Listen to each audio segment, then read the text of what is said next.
English bread เนื้อเนียนนุ่มเด้งว้าวอร่อยเต็มคำ delicious ใหม่ Farmhouse English Bread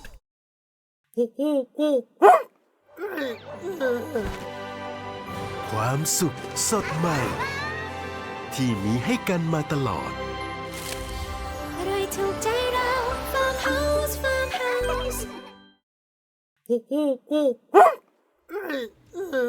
Aloha I forgot to turn on my camera again okay I'm here hello welcome everybody welcome hello it's me Yahoo! Kirarioku and your service as always. Hello. So, I'm here back again with Ace Attorney Investigations. We are in the middle of the badger thing, the kidnapping, incident. So, we're gonna continue it now. New items unlocked in the gallery? Okay, let's see what it is. Hello, welcome everybody! Photo album. Aww. Wait, Prosecutor's Gambit? They have the Ace Attorney Investigation too? Oh wow, that's a lot. Oh, nice.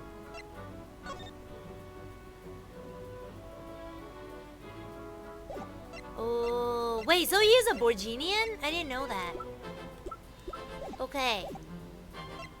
Character Compendium. This is so cute. I really like how they're like sitting there together and watching TV. View characters you've met. Oh, okay. This is so cool.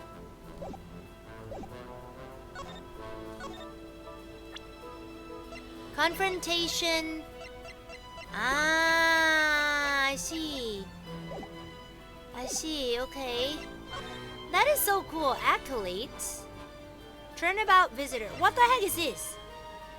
For being awarded all other accolades. Oh, okay. Objection for successfully presenting the correct evidence during a rebuttal without using story mode. Everything old is new for playing the game with HD GB characters. Okay. So this is achievements that we got? I guess. Okay, we're gonna just go. Yes! We're going! Hello everybody! Welcome.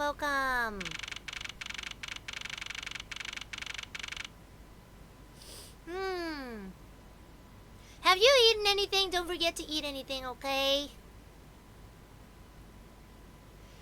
March 13, 1:22 p.m. Gatewater Land Main Gate. Yeah, chase out like a pair of peasants. Mr. Edgeworth. Yes, Kay? There's something even thieves should never steal. Do you know what that is? You really shouldn't steal anything, however, I'll bite. What shouldn't a thief steal? A life is too heavy for a burden on your soul to get away with, ever. That's something we can agree on. Well said, Kay. No matter what we may try, murder is one crime that can never truly be hidden.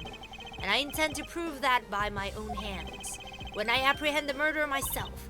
Alright, and I'm going to work extra hard to be a good assistant. Let's go! I still never said she could be my assistant. I'm just going to drop the issue. The first thing we should do is locate the real scene of the murder. Miss Edgeworth! Oh. Detective Gumshoe! Miss Edgeworth! The stadium! Hurry, sir!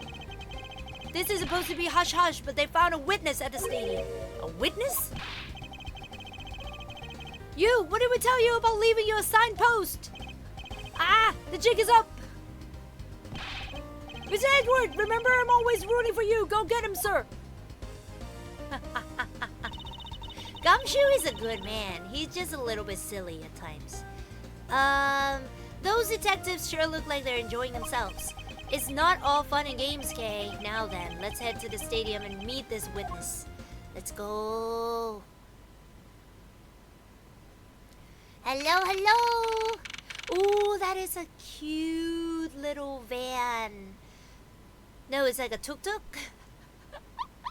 March 13, 1:42 p.m. Stadium. I thought there was a witness here.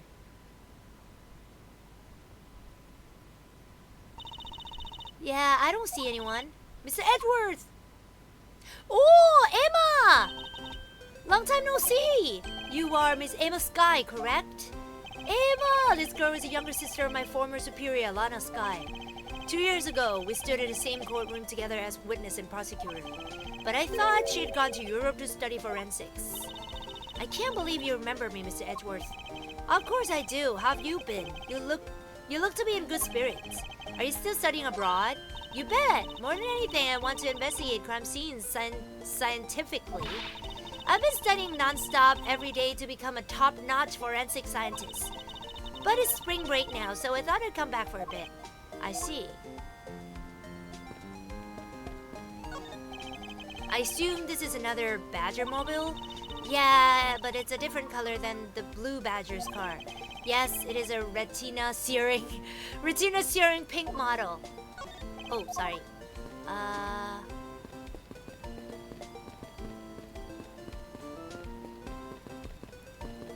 can't do anything? Yes? You look deep in thought. Care to share, Kay? With all that's happened, I'm getting a little confused. For example, what that detective said earlier about how we must look for the witness at the stadium. No, not that. I'm always rooting for you, bit.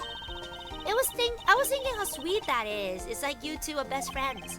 I think you're a little confused, alright, okay? Yeah, Gumshoe is a nice guy. Where are you going, Miss Edgeworth? We have to find the witness before that mean old werewolf does. You're right, the witness is supposed to be here in the stadium, but where? Is Emma Sky? I almost didn't recognize you. You have really grown in these past few years. Please don't tease me, Mr. Edgeworth. I know I still have a long way to go, but I'm going to be a super forensic scientist someday, you'll see. You seem to know Mr. Edgeworth really well. Are you two acquaintances? Oh, I forgot to introduce myself. I'm Emma Sky. Nice to meet you. I'm studying abroad now to be a forensic scientist. How about you? Wow, that's a great dream. My name's Kay Faraday, and I'm training to become an unstoppable great thief. A great thief? Don't think too hard on it, Emma. It's not worth the trouble. In any case, we have much to catch up on. You bet we do. So why are you here, Emma? Well, I just happened to decide to come back home for spring break. And then I heard that you'd come back too, so I raced on over here. I had really wanted to welcome you back at the airport, but I had just missed you. And how exactly did you know I was here? Through the power of science, naturally. Never underestimate what science can do for you. I use those to track your footprint. What? And I follow them straight to you. This set is the greatest. It's so wonderfully scientific. You spray this chemical on the ground, and when you shine a special light on it, zing! The footprints light up like electrified noble gas in glass tube. It's almost like magic, scientifically speaking. Forensic science had never seemed more ominous to me at this very moment. The witness... Emma, I'd like to ask you about what you witnessed. What are you talking about? Are you not the witness Detective Gumshoe told us about? Well, I did get a call from Detective Gumshoe earlier. He was practically yelling at me. Mr. Edward needs to assist scientific doohickeys like right now, pal, he said. What was that man thinking? Or rather, not thinking? So let me guess, there's been a murder, right? Yes, unfortunately. There's a sudden glint in her eyes. But I need to keep my mind focused on the witness now. Where did that person go? Was that off in the distance?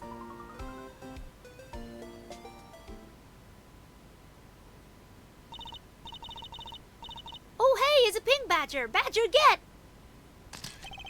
Badger, badger, badger, badger. Just what does she see in these silly things?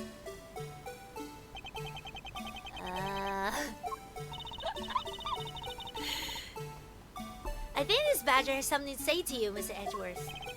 Are you, by chance, a witness I've been searching for?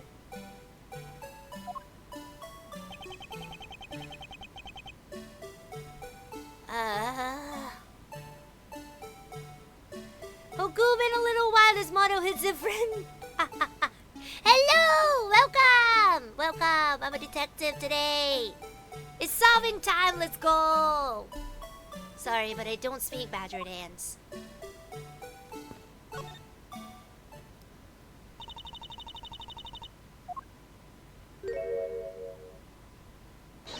What? I can't take me inside a stuffy head anymore. You are. No. Why her? Why here? Why now? I first met this woman 3 years ago. She was a witness in one of my cases. She has since gone out of her way to pop up unexpectedly and caught me, great thief. Itchy poo! Why couldn't you understand what was I trying to tell you? I mean, really? I was trying so hard to keep the kids' dreams alive by staying in character, but you couldn't pick up on what I was trying to convey to you. I'm sick and tired of that roundabout way of talking, so I'm going to just be direct. I had a bad feeling before, but this just made it official. Today's gone beyond the typical not my day into the realm of waking nightmare. So you're a friend of Mr. Edward too, Miss Pink Badger? You could say that, but right now I'm just a Pink Badger, dearie. She may look the part, but I know better than to trust my eyes around this woman. My name is Wendy Oldback, but you can call me Wendy or Granny or whatever suits your fancy. Nice to meet you, Miss Oldback. I'm Kay Faraday.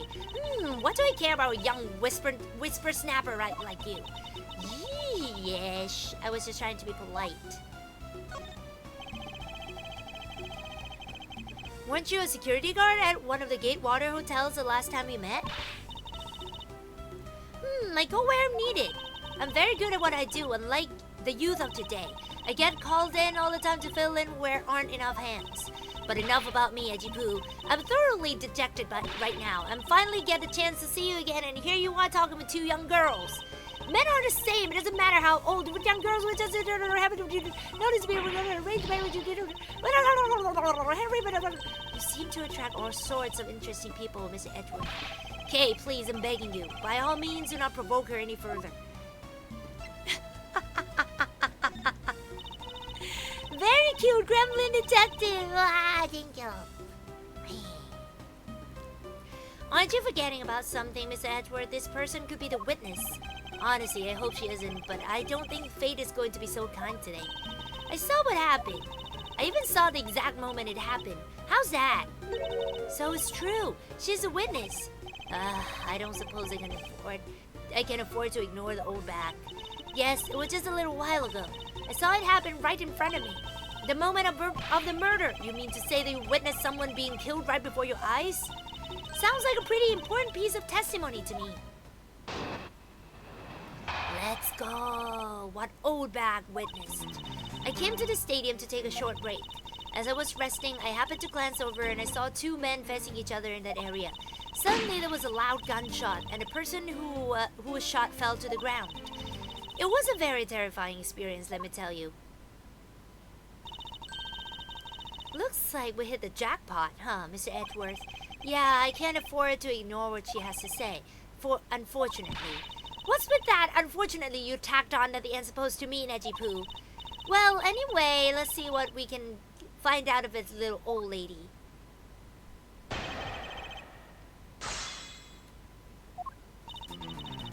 Okay, let's press her. Hold it! You mean you took a break from being a pink badger?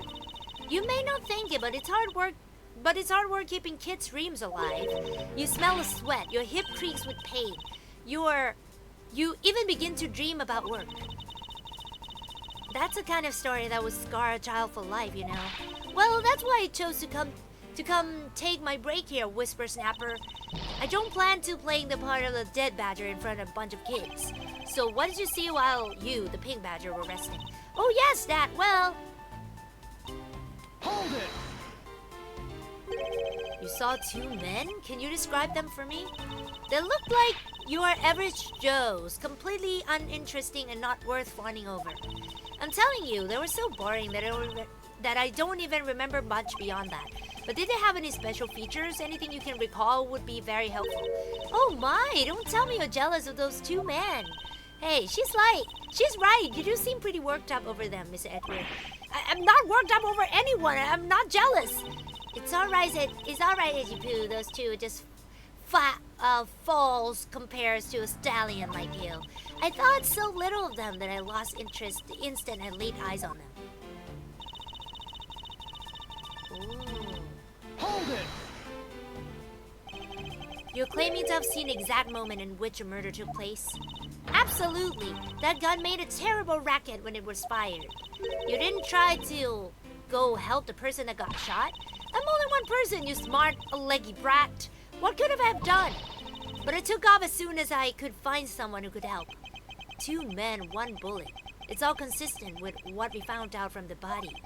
Sadly, there wasn't exactly a lot of new information to go on in your testimony. Well, if I saw the guy again, I'm sure I could identify him for you. I mean, how do you expect me to remember anything without something to jog my memory? Self-centered, aren't we? While it was somewhat useful, her testimony also presents her with a new problem. Mr. Edgeworth! Yes? So about this new problem, what is that giant grin on your face for? Do you want me to show you something really nice? No, thank you. Don't be so mean. I swear it's something you're going to like. What is that gadget you're holding? What you see before you is a secret weapon of a great thief. I should have known it would be worthless. Ow, don't be like that. Tee! What the What do you think now? What is it doing? It's projecting something into the air. I'm going to put the necessary information to run the simulation now. Once I'm done, I'll increase the size of the projection to the maximum size. Dark skies of evening, when no other bird dares take wing, one alone remains all-seeing. Now, witness the true power of real modern-day Robin Hood. What the heck? What is this? This is a recreation of the murder based on the info I inputted into the Little Thief. Little Thief? I dare say I think you're taking the Robin Hood thing a little bit too far. What the heck is going on? Little Thief is actually meant to be a simulator for me to plan my thefts. But I suppose if I use it like this, let's see. Miss Oldback said that the 2 men were facing each other, and then a gunshot rang out and the victim fell to the ground. So what with this? We can inspect the crime scene as it was in the past. See? So, what do you think? I have to say, I'm impressed by the technology thieves have access to these days. Well, it is a super secret weapon of the mighty Yatakarasu. Indeed. Oh, but if there isn't enough information or if something is out of place, the recreation could come out a little strange. In other words, I can use this to authenticate the validity of the witness's testimony. You got it! You really catch on quick, Mr. Edgeworth. The red guy did it! Case closed! Right now, the simulation is a recreation of that witness's testimony. So for now, I should re-examine everything. And if I find anything illogical or strange, I can then ask for clarification. Feel free to examine everything in the simulation in the way you always do. You can even present evidence when you find a contradiction. And if you find something, I've got Little Thief with me, so you just let me know, okay? This is very convenient. What the heck? According to the testimony, the victim fell to the ground here. That's right, but if that's the case, then we have already found our first contradiction. Yeah, because a wound. What? Where? If this is a real scene of the crime, there's something missing that should be here. Which piece of evidence shows a missing item?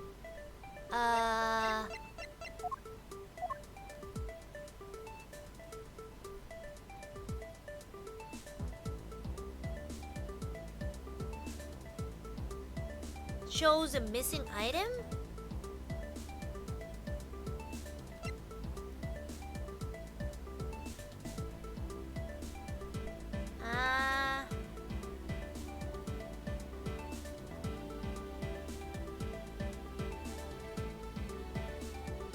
This one? Is this supposed to be the bullet?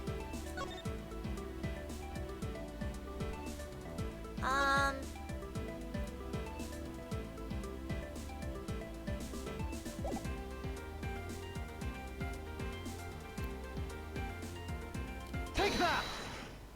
Oh! This is a contradiction. A, is something wrong with my recreation? If this is a real scene of the crime, something specific should be here. If you think back, how did we deduce the other crime scene was not the real one? Oh, I get what's missing now. There's no blood on the ground here either, right? Right, the fact that there's no blood here casts doubt on the witness's testimony. Edgy-boo! How can you tell me like that? Are you calling me a liar? I know what I saw, and I don't know what... And I saw the victim got shot down. You know, I don't think she's lying, Mr. Edgeworth.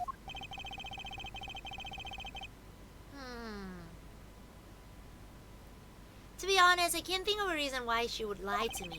In that case, maybe there's another explanation for the distinct lack of blood?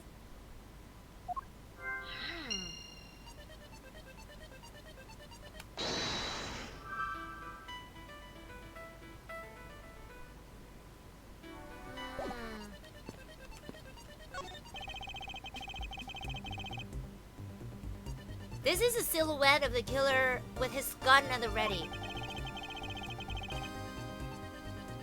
Okay, is it not possible to recreate the face of the killer? Well, I can't exactly input what we don't know into Little Thief. She has a point.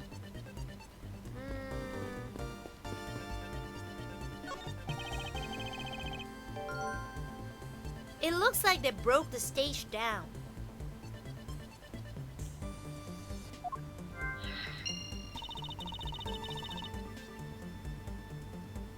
I guess this means they're done for today, or maybe it's because a different show is scheduled to start its run tomorrow.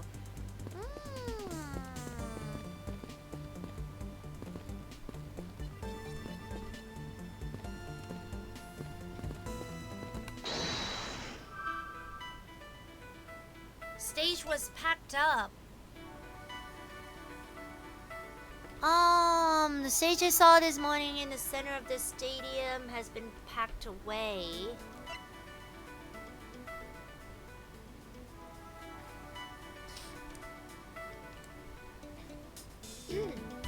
Was the victim... Oh, the victim is in the costume!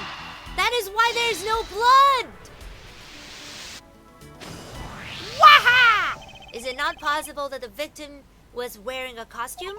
So you really think that Mr. Decon was one of the kidnappers? I think we can reasonably assume there is a very good chance that he was.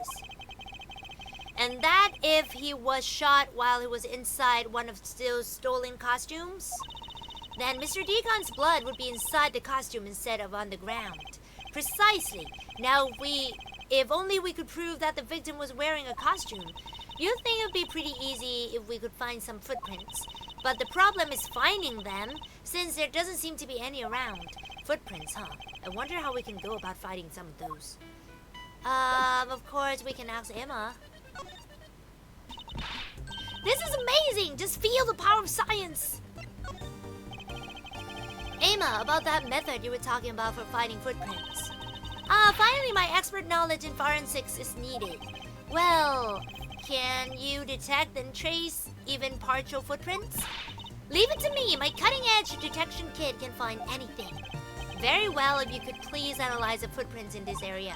Okay, stand back now. Witness the power of science at work.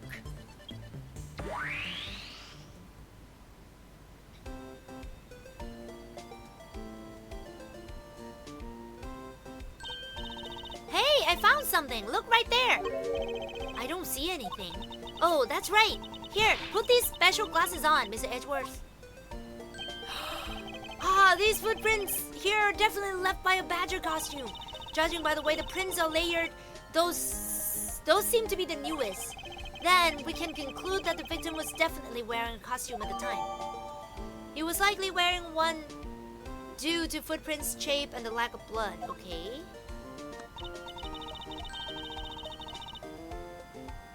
Okay, in that case, I'll update Little Thief simulation parameters.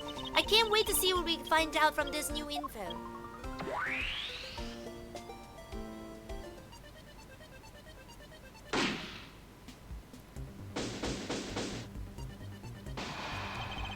So the victim was wearing a costume when he died. And with that, we should be one step closer to the truth, right? I see the recreation has changed in accordance with the new information. We may be closer, but now something else had caught my attention.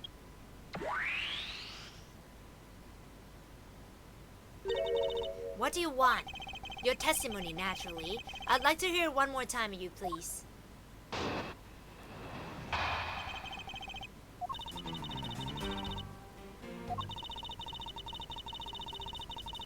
Okay, it's the same thing, I think.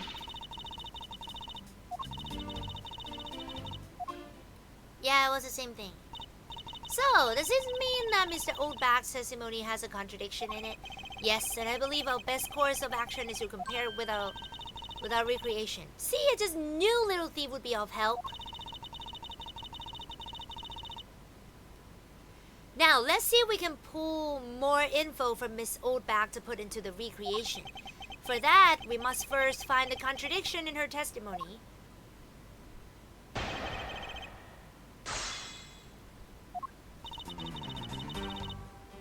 Would it be the same, though? Hold it! You mean you took a break? Yeah. It's the same, I think. Yeah. Hold it!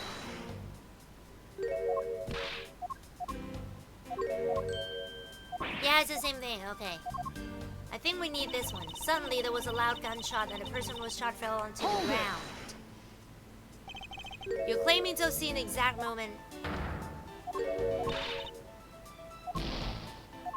Okay, Hold it!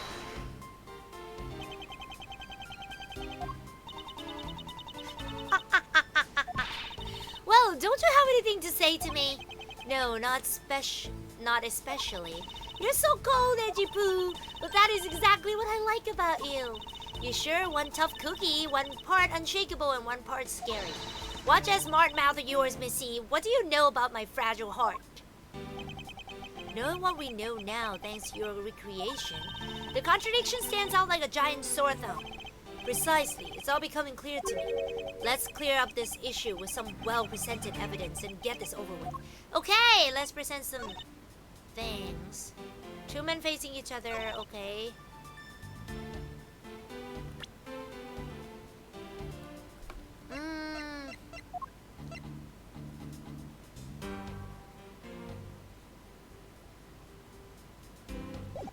Two-person? Two men? She cannot tell that it was a man though, because one was in the costume, right? Objection! Yes! Okay. Two men? How did you know the gender of the two people involved? Seeing as how the victim was wearing a costume at the time. Yeah! Ah! Furthermore, I have another matter I'd like to inquire about. I'd very much like to know why you failed to mention the costume in your testimony. Ooh, ah! I'm beginning to doubt if you really witnessed a murder at all. But I'm telling you, I really did see it. I saw it with my very own eyes. From a seat in the second tier. The second tier? Hey, didn't you say you saw it right in front of you earlier? That was, you know, I was using the phrase in the metaphorical sense. Ah, I see a witness still has a screw loose in the metaphorical sense. The cushy seats in the second tier are reserved for hotshot VIPs, which is exactly why I go there now and again to take a nap. I can't see how you could have gotten a good look from there. It's so high up. Were you able to see even the victim's costume from way up there? Well, I know I saw two people, but I couldn't really see what they looked like because they were in the stage's shadow. Oh, in the shadow of a stage. It was hard to make out the killer and the victim that Oldback saw in the stage's shadow. My eyesight isn't what it used to be, you know? Not like when I was young. People...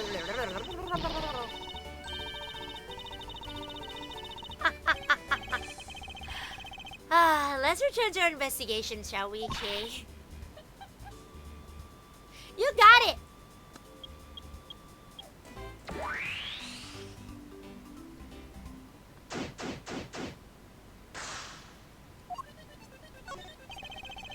new silhouette of the victim is in a costume.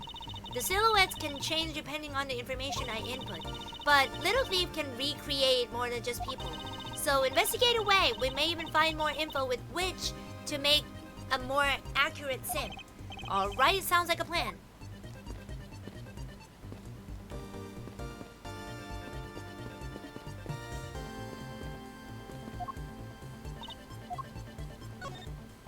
So, you believe that this gadget will provide us with the proof we need? Yeah, of course, pretty neat, huh? By inputting info like this, it can recreate the crime scene exactly as it was. Although, Little Thief was originally intended to be a training sim for heists. A training sim for thievery? I don't believe it can turn a deaf ear to that, Kate. But it's for practice! Practice! It's not like I've actually stolen anything yet. Besides, we're in the middle of the investigation, so stop nitpicking. Even if it's just practice, I can't exactly endorse the act of stealing. Although, admittedly, this device is rather useful in an investigation. So, how am I supposed to use this to aid my investigation? Oh, that's right! I guess I should explain how to use it, huh?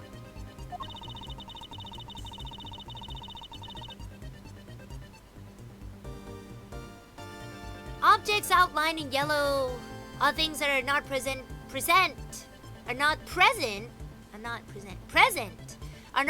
in all time, but were in the past.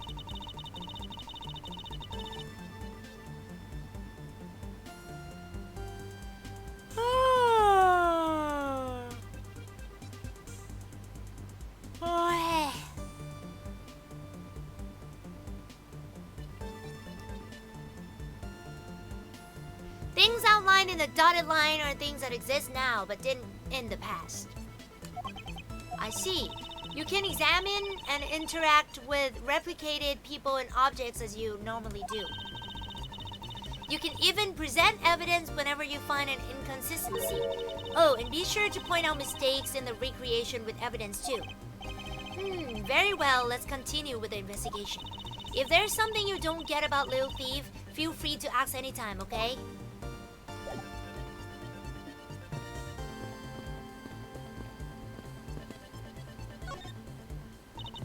This is amazing! Oh, footprint analysis. Thanks to you, I'm able to proceed with my investigation once again. Thank you. It was nothing. I'm just glad that science and I could be of service. Pretty amazing how we could see the footprints. So, what's the secret behind that thing? Oh, you want to know? Here, you can read the manual. Very interesting. Very interesting. So if I do this, I can avoid leaving footprints. She can't seriously be trying to use the information to her advantage as a thief. Wait. Okay. Oh! Welcome! Thank you for the follow! Thank you! What should we do?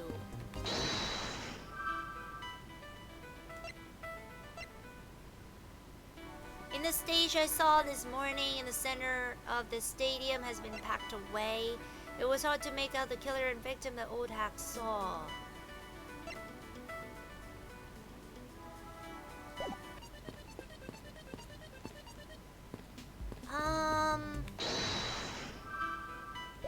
We put everything together unless we have to present something.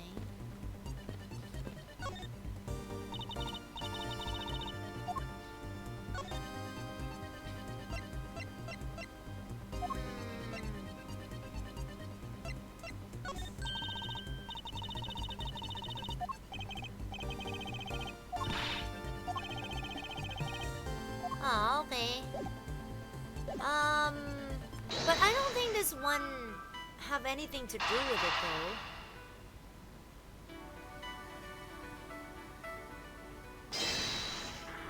We can try. What? If that woman's testimony is to be believed, the murder occurred before the stage was broken down. Do you want me to input that bit of info into Little Thief? Yes, if you please. Okay. Huh. Oh.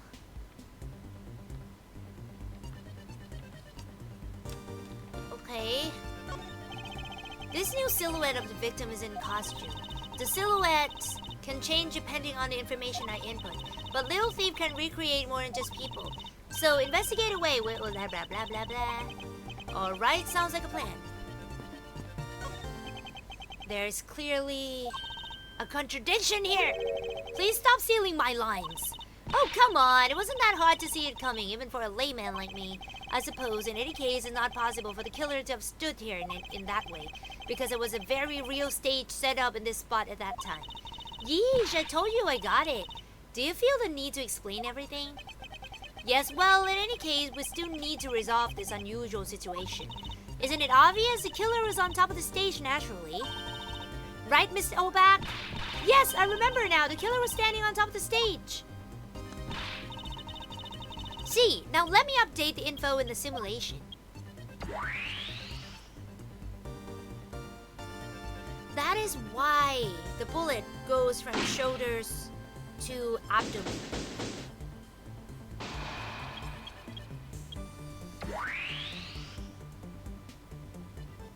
So that means the bullet exited through the abdomen, not the shoulder. Well, well, what have we here? A bunch of hooligans running amok, I see.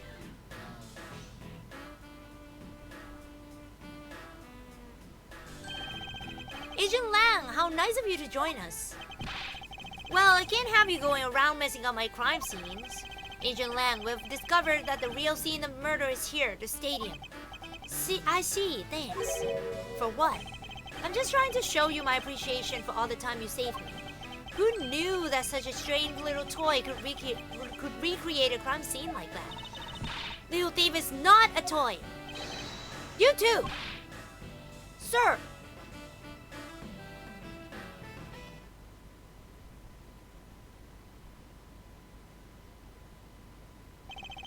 And there you have it. You see, big boys like me don't need silly toys, little girl. Now this is a recreation. So what? Do you still intend to assert that Officer Meekins is a killer? Of course! Even knowing that the crime took place here doesn't let him off the hook.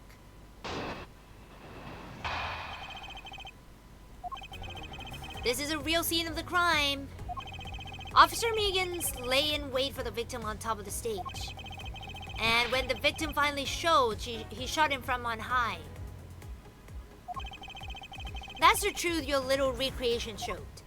No, because then it should be the opposite. The victim should be standing on the stage. How far will you go to accuse Officer Meekins of the crime? He is the most likely suspect we've got, especially given the situation with his gun. Well, even if he's a killer, at least my recreation was on the mark.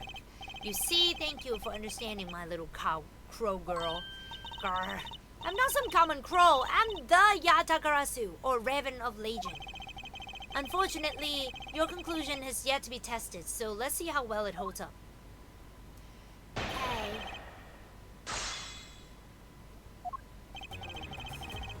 Hold it! Looks like we found the real crime scene first. Ha! Brag all you want, but we don't have all that free time unlike the two of you. Hee, you know what you remind me of. A dog licking his wounds as he whimpers home. Well, I guess I should be thankful for all the time you saved me. 谢谢. That's how we say things in my country. You're welcome. I hope he realizes what you do all this for him. And I'm here now, so I'll be taking over. As I was saying, this is where the crime took place. Officer Meekins... Hold it!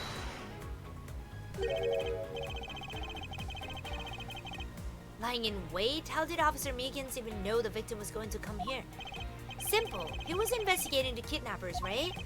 And while he was doing so, he came to understand the victim, Mr. Deacon's movement. Objection! Ha! And why would a good officer want to ambush and kill a kidnapper? You mean his motive? Who knows and who cares? You can find out for yourself when you talk to him in jail. You have no respect for the order of law. Don't get me wrong, but I need more than there's no motive to convince me otherwise. He's right. The lack of a motive is a rather weak argument by itself. So the officer lay in wait on top of the stage. And when the victim finally showed, he shot him from on high. Hold it! So you agree with how our recreation turned out? Like I said, I'm grateful that you were able to save me sometime. Alright, but we still don't know why he chose to wait on top of the stage. Who cares? Maybe he wanted to become the Blue Badger.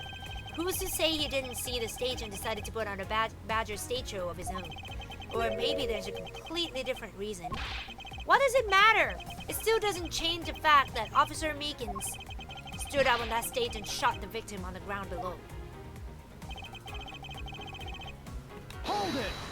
No, that is clearly a contradiction. So you honestly believe that what you're saying is what really occurred? Hey, you're the ones who came up with this scenario. Are you saying you doubt yourselves? Ah, touche. Unfortunately, Agent Lang's conclusions do not contradict with our recreation. Then does that mean we all went down just as he says? No, not quite. I wonder if what we had recreated earlier was a whole truth. No, it's not. Objection! Ha ha ha ha. I'm so clever. I'm terribly sorry, Agent Lang. I should have warned you that our recreation is incomplete. You cut in quite unexpectedly after all. What's that supposed to mean? You said that the victim was shot by the killer from up above, correct? I hate to break it to you, but that's not possible. Huh? Why not? Recall Mr. Deacon's body, specifically, where the gunshot wounds were located. Actually, I didn't get that good of a look. Oh, well then. The bullet entered Mr. Deacon in his abdominal region and exited his... Oh, wow! Welcome! Thank you for the follow! And exited his right shoulder. This is more consistent with an angled shot from beneath the victim. Yeah.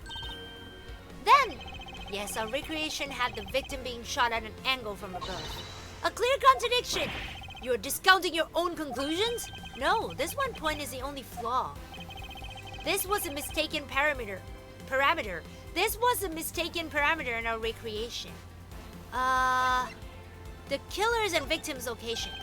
Yes, the locations of the killer and the victim were wrong. Ah, I get it. I see what you're trying to say. I believe the killer and the victim were standing opposite to what we initially thought. There was a victim who was on top of the stage as he was being shot by the killer.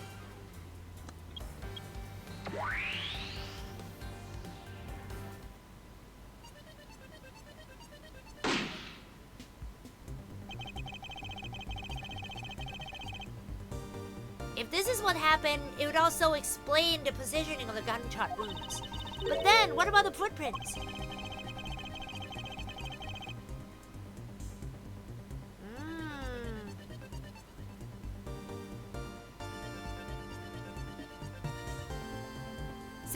Since footprints don't lie, we can assume then that the killer also wore a costume.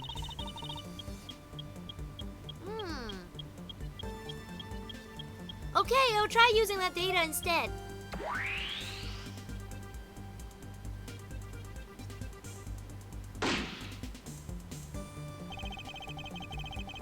Judging by the fact that both the killer and the victim were wearing costumes,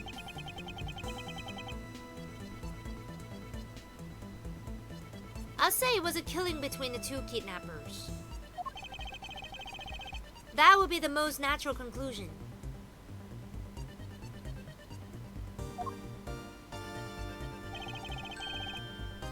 Would you agree, Agent Lang?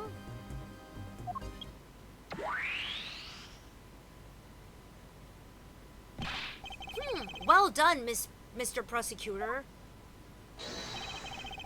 But that alone doesn't clear Officer Meekins of the crime.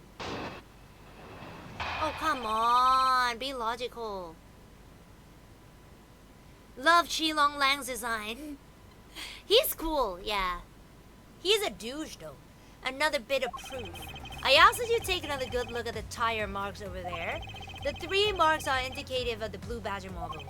That story Officer Meekins told about that shop on wheels getting stolen was just a lie. He drove the Blue Badger mobile here and committed the murder.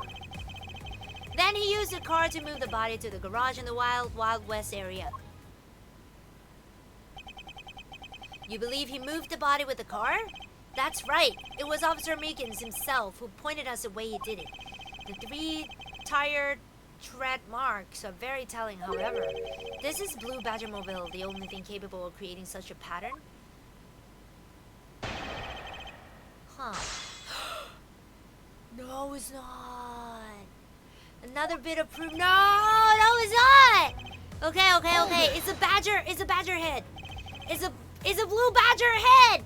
The tire marks? Yes, the tire marks. The one there behind the stage. Oh, it is. They were hidden up until now by the various pieces of stage equipment. As for when they were made, they must have been made after the rain had begun to fall, correct? Yes, and probably around the same time as when the killer's footprints were made. The tires on the Blue Badger Mobile probably got pretty muddy because of that. I say it's a Blue Badger Mobile because, well, that's pretty obvious too. The 3 marks are indicated with Blue Badger Mobile. It's not the Blue Badger, it can be the Pink Badger. 3 tire marks. I have to agree that the Blue Badger Mobile has 3 tires. Of course! The only thing in this park that could make those marks is that roving shop. Are you forgetting that there are in fact 3 of them? You can't simply ignore the pink and the proto badger mobiles, Agent Lang. Of course, I didn't say it couldn't be either of the other 2, but I see no reason to drag them into this just to complicate things. Hold it! Of course you have some sort of proof that it was all a lie, correct? Of course not. Well, that was blunt. But suppose it is a lie, it would explain a lot of things. Like his movements and his whereabouts. Hold it! So you still claim that the tire marks belong to the Blue Badger Mobile? It must have arrived on the scene after the ground had become wet with rain. Officer Meekins committed a murder. Hold it!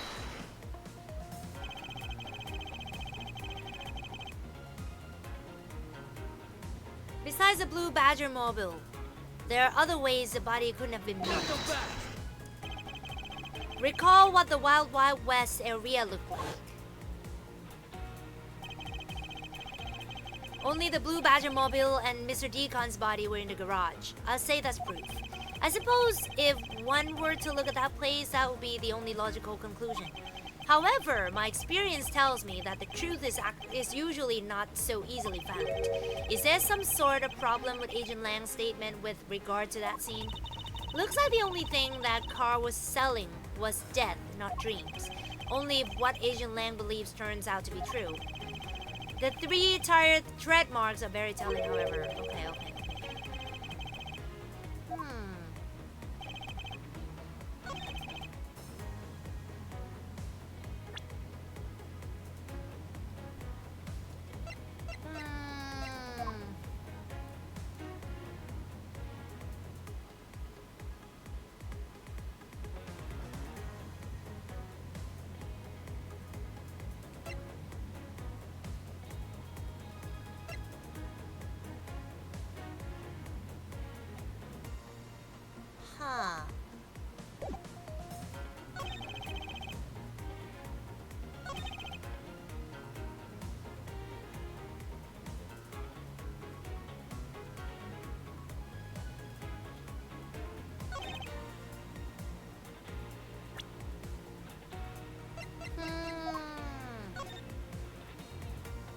But there's no dirt though.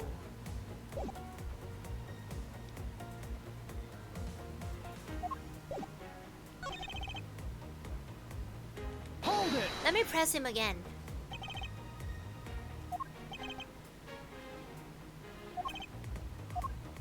Yeah, no, I don't think so. Objection! Nice! Oh my god, I've been on a while today.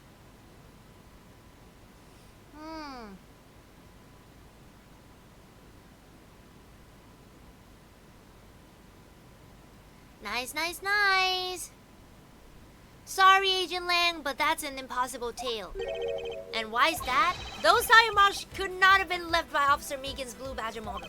One look at the car and would have told you so. What proves that the Blue Badger mobile had never been to the stadium? It's a wheel! Let's go! Take a good look at the tires. There's not a single dollop of mud to be found on it. Yeah. If this car had come to the backstage area and left those tire tracks, then the lack of mud on these tires stands out as very peculiar indeed. Then how do you explain the tire tracks, genius? Hey, I've got it. What about Miss Oback's pink Badger model? Don't be ridiculous. I was sleeping the entire time in the second-tier seats. Indeed, I believe we can rule her out as someone related to the crime. However, there's yet one more roving store, as I recall. Oh, you mean the Proto Badger? That's right, there was one more parking space inside the garage. And it proves the existence of a Proto Badger mobile. Agent Lang, I suggest you find this Proto Badger mobile post-haste. There must still be some sort of incriminating evidence in it. Yeah. Hey, did you hear something?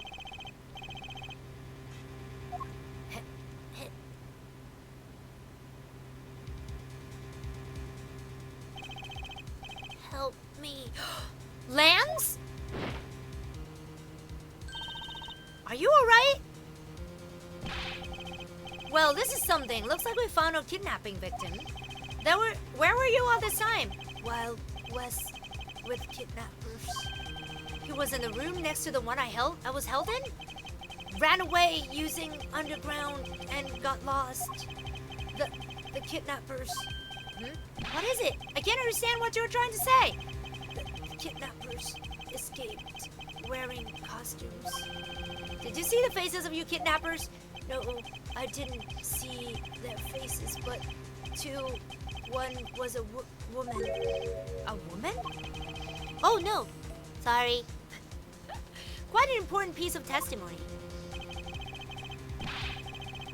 Hey, what are you guys doing? Stop standing there and get your cops on this already. Wow. I'll even let you guys have what the kid said just now. Consider it a gift. Now, are you going to get out of my crime scene or am I going to have to get rough? Yeah, again?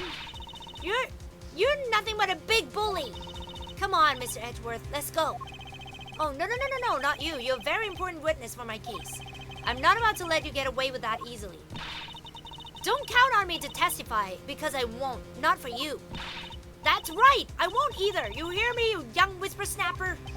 Hey, calm down. There's no need for all this hostility. I just want to take a statement from each of you. I'm not going to rough either of you up. I'll give you my word. Come now, fair maidens. What do you say? Will you cooperate? Fair maidens? My, you little rascal. You sure know the way to a woman's heart. Lang Chu says, the passage of time is but a fleeting moment, and a lady is young forever. Trying to outdo my edgy poo with your fancy schmancy sayings. Let's get this over with so we're clear. I'm only interested in giving you my statement. Sure, just as soon as Mr. Prosecutor leaves us be. Mr. Edgeworth.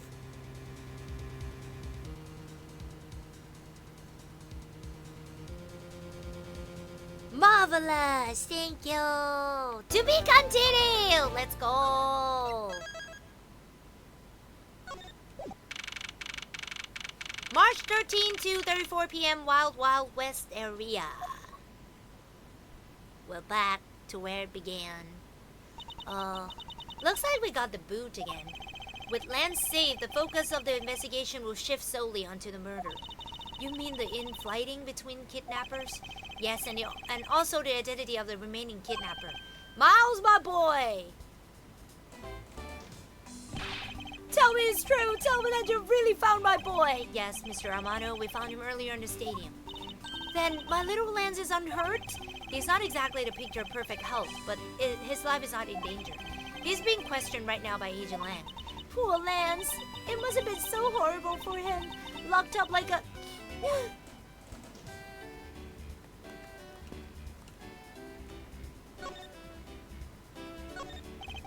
Miles, my boy, I can't thank you enough. It was nothing.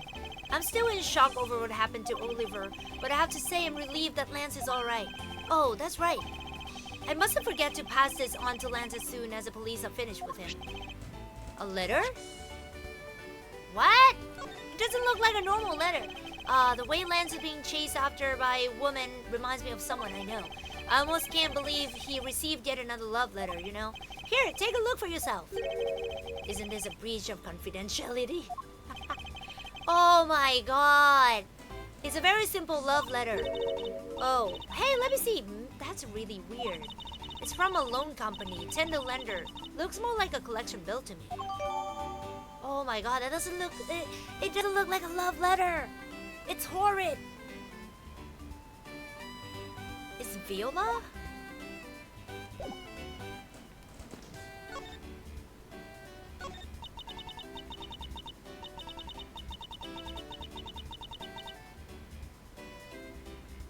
He loves me, he loves me not, he loves me, he loves me not. Ow, that's a 12th one.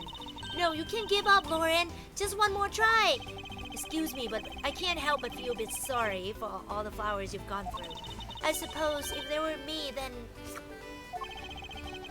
I believe you said that you were Lance's girlfriend when we first met, correct? Yes, I am, but... Oh, it's not like we both think of each other as lovers. But he did give me this ring, so I guess we're not just friends either? I mean, because this isn't just any ordinary ring.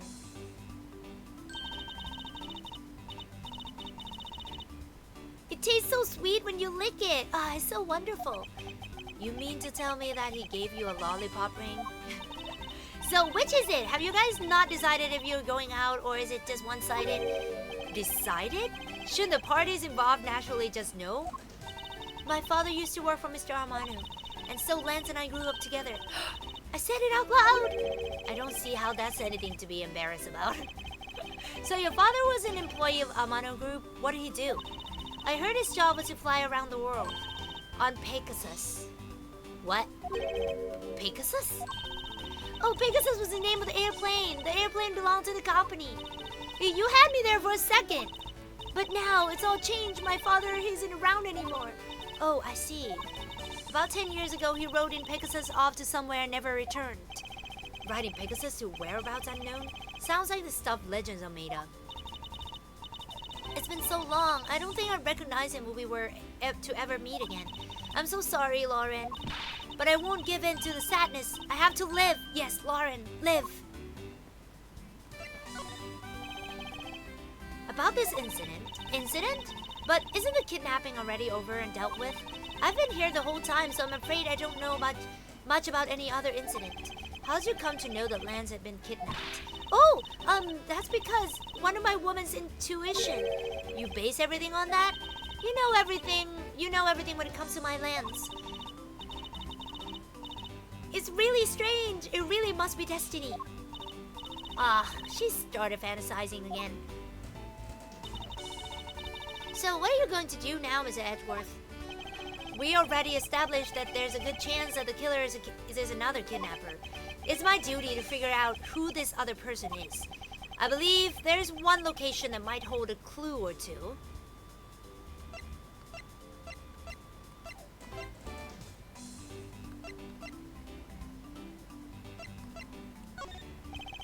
The obvious location is a kidnapper's hideout.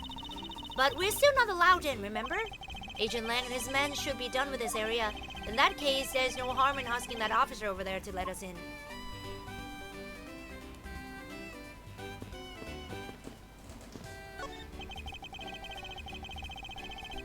So this must be the blue Badger mobile that the officer Meekins was driving.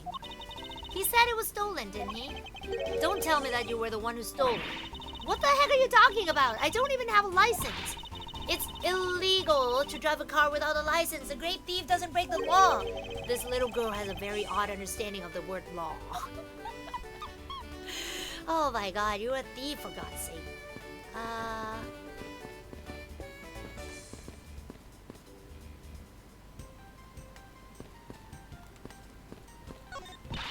Why is there a blue badger here too? Are you deadly allergic to him or something? It's not that. It's more like It's more the half smile on his face is really unsettling. She's disturbed by the half smile, and more disturbed by his movements and how it managed to obstruct an investigation.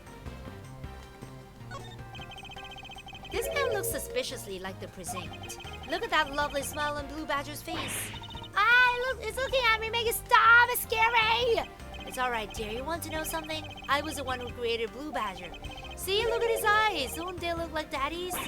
It's scary because they do look like yours, Daddy! Well, that was rather depressing. I think I'd better leave the two of them alone. Blue Badger's Daddy! To think they were but a hotel. Now they have their own safari park attraction. Talk about a veritable goulash of rides and attractions. With so many of them, you'd think they would have a ninja house. Like one of those buildings with a zillion secret places to hide in. Those are fun. Well, they don't. Hey, how can you be so sure? Oh, I know, I bet they really do have one, but it's hidden in real ninja fashion. Come on out, ninja house. I know you're around here somewhere. A hidden ninja house. Next, you'll be looking for a lost pirate ship. Oh.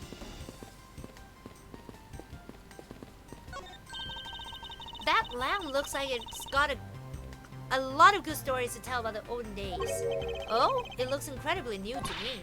Mr. Edward, you need to lighten up and get a sense of humor. That was rather rude, but just this once, I'll look the other way. On second thought, maybe the first thing you need to work on is tact. Oh! Right over here! Ah! They said a couple who cross the bridge together will find happiness. Oh, so the Gatewater Land pamphlet says. But you think that they'd already be happy because they were able to come together? Logistics aside, I wonder who came up with this tale and when. This bridge doesn't look old enough to be stuff of legends. Well, some things are better left uninvestigated, don't you think? Ignorance is bliss.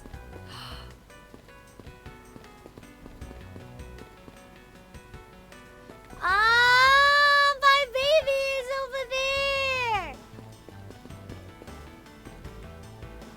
And he's there with Maya and Pearl. It's so nice. And I really like the how do you call it? The achievement name. It's called Right Over There. And the word right is spelled as in right, like Phoenix Wright way of spelling. That is really cool. Hello, old friend.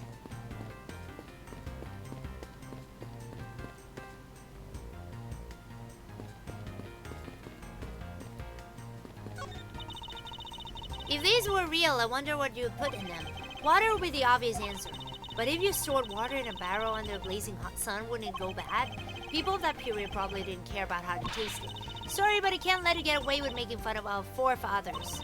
I mean, maybe they really like the strange taste. Look who's making fun of them now. Look, there's a blurb about the cactus here. This cactus is a very gracious gift to Gatewater Land from the local police precinct. I can't believe the police went so far as to even donate a cactus to this place. So, is the police department running a cactus farm on the side? Haha, just kidding, they wouldn't do something so silly. Actually, I have the vague impression I've seen a cactus farm at the precinct before. Hey, Mr. Edward, isn't this one of those things you tie horses to? Yes, although the horses are in another location at a time. Oh, and here I was hoping to get to ride one. You know how to ride a horse? Nope, never rode one in my life. But I have an Asian friend who was born in the year of the horse. Non sequitur is the only way to describe your logic.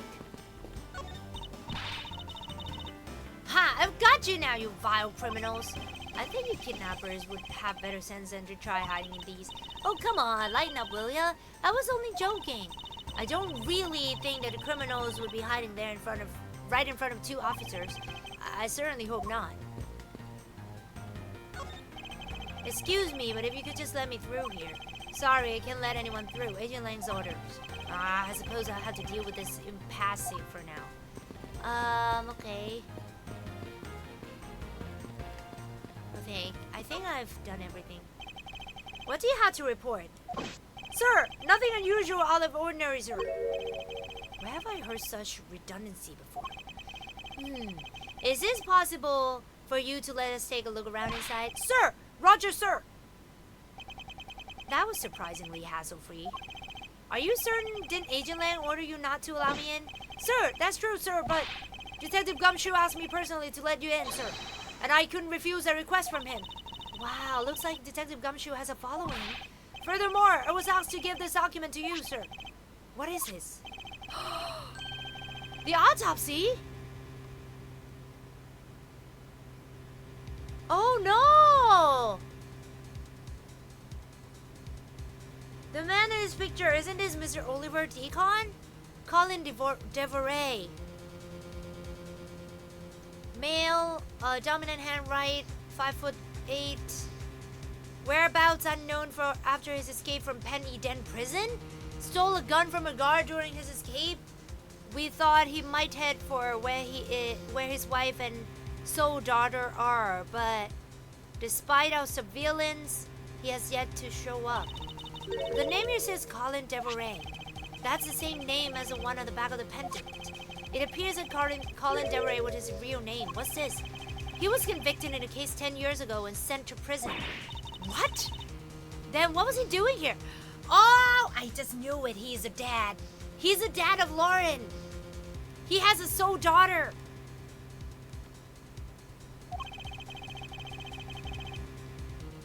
Apparently he broke out of jail and then just vanished. He must have become Oliver Deacon to cover up the fact that he was an escaped felon. Now, I'm not sure what's going on anymore. Is there some sort of link between the victim's past and his current case? These police documents are rather detailed. I should take the time to give them a thorough read, eventually. It's fine, let's focus on one thing at a time, starting with Kidnapper's hideout. Yeah, I agree, we should investigate first, think later.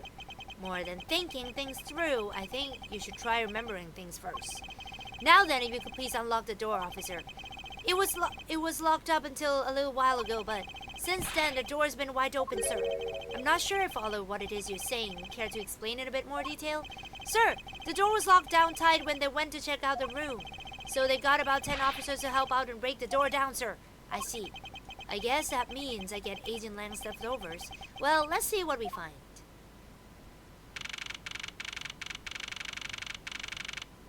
March 13, 2:55 p.m. Kidnapper's hideout. So this is where the kidnappers planned their foul deed. While you were tied up for a while in a room next door, hee. Hey, Kay, please, must you bring that up again? Now then, down to business. There might still be some clues left in this room. Let's try to find out what we can of the other kidnapper's identity. Okay, so...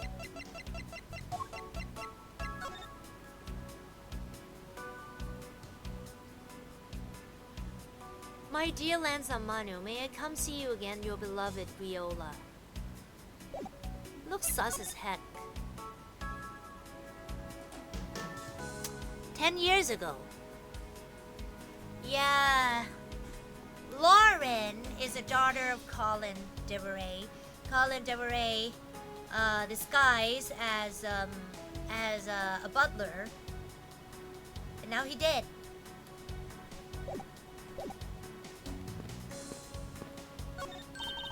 Hey, there's a trapdoor in this room too. It's not a trapdoor, it's an entrance to an underground passage cave. I know that! The door leading to the outside world was locked, so Lance must have escaped this prison through here. This must be where they dispose of old and worn out costumes. That's so sad. It would seem that they throw the costumes away in pieces. Huh. Wait, what do we have? Okay, not yet. Ooh, they have barrels like these just outside. Yes, and? Well, I already asked you when we were out there, but if these were real, then what would you put in them? There's an expectant gleam in her eyes and I'm about to dash. Ha ha ha. Watch out, Mr. Edgeworth! It's a broken mirror. It probably came from the haunted house. Why is this here? Are they planning to repair it?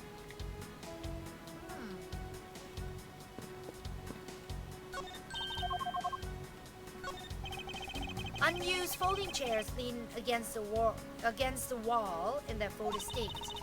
Wow, whoever lined these up did it perfectly. They're not even a single hair off.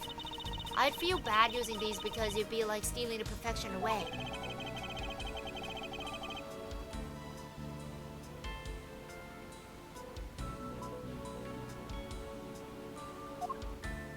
Oh, what did you say again? I suspect it's more like you wouldn't want to be the one to put them away. A sign advertising the photo rally, something I have absolutely no interest in. Yeah, but I do, and I'm going to get my hands on the rest of the Badger family, you see. She definitely brings a decidedly different atmosphere to a criminal investigation. I won't... Ah, okay. Cheap styrofoam cups. Looks like only 3 cups were used. 3? But it said there were 2. I wonder what this key is to. You got me. It reminds me of the key we found in the other room. That's it! This must be the key for one of those trapdoors. That wasn't a trapdoor. You can call it one because you quite literally jumped into it. Hey, but isn't that what you're supposed to do when you see one? I'm not having this conversation with you. A poster of Gate Waterland is stuck on this wall. Intrigue, fun, prestige. Gate Waterland has it all, and it's waiting for you. It's not especially catchy, is it? Folding chairs, and by the looks of it, they were probably used by the kidnappers. There are 3 chairs. Yeah, there are 3 chairs set around the table. Oh.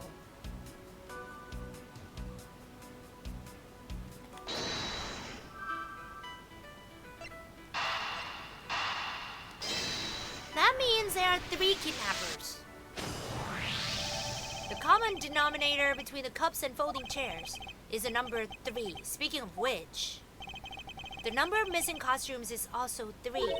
Wait, but I thought there were only 2 kidnappers. Indeed, something isn't adding up. Literally. Is it supposed they're the 3rd kidnapper that lands in sea?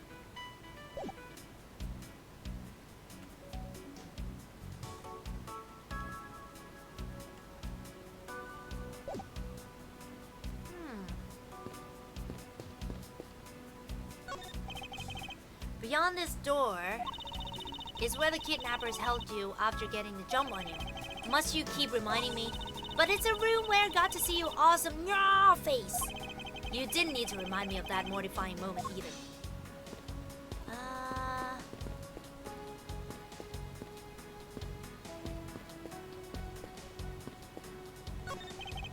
This door is thoroughly broken thanks to the police who forced it open. Okay. Looks like a sword, a broken sword. Strange, why would it be broken like that? Swords don't usually break on their own. That's true. Alright then, let's think about it this way. Maybe it broke when someone was trying to use it for or on something. Hypotheticals aren't going to get us anywhere. Perhaps we should think more on this later. That doorknob handle thingy is looking pretty beat up. I suppose that's what happens when 10 officers break their way in with brute force. Hey, that's odd. The lock on this is completely fine. Look, not a single dent. But how is that possible after what that officer told us? Yeah, if the lock had been in use when the door was busted down, then the lock itself should be completely wrecked. So, the lock on the door leading to the outside is undamaged. How can that be?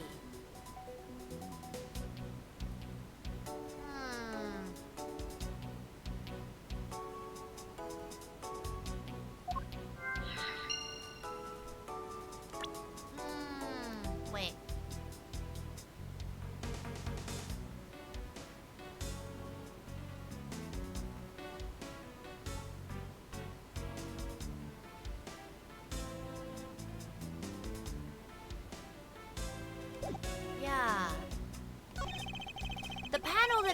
entrance to the underground is propped up and wide open. Be careful where you step, Kay.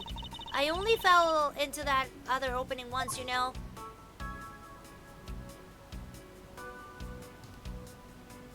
Okay. Logic time!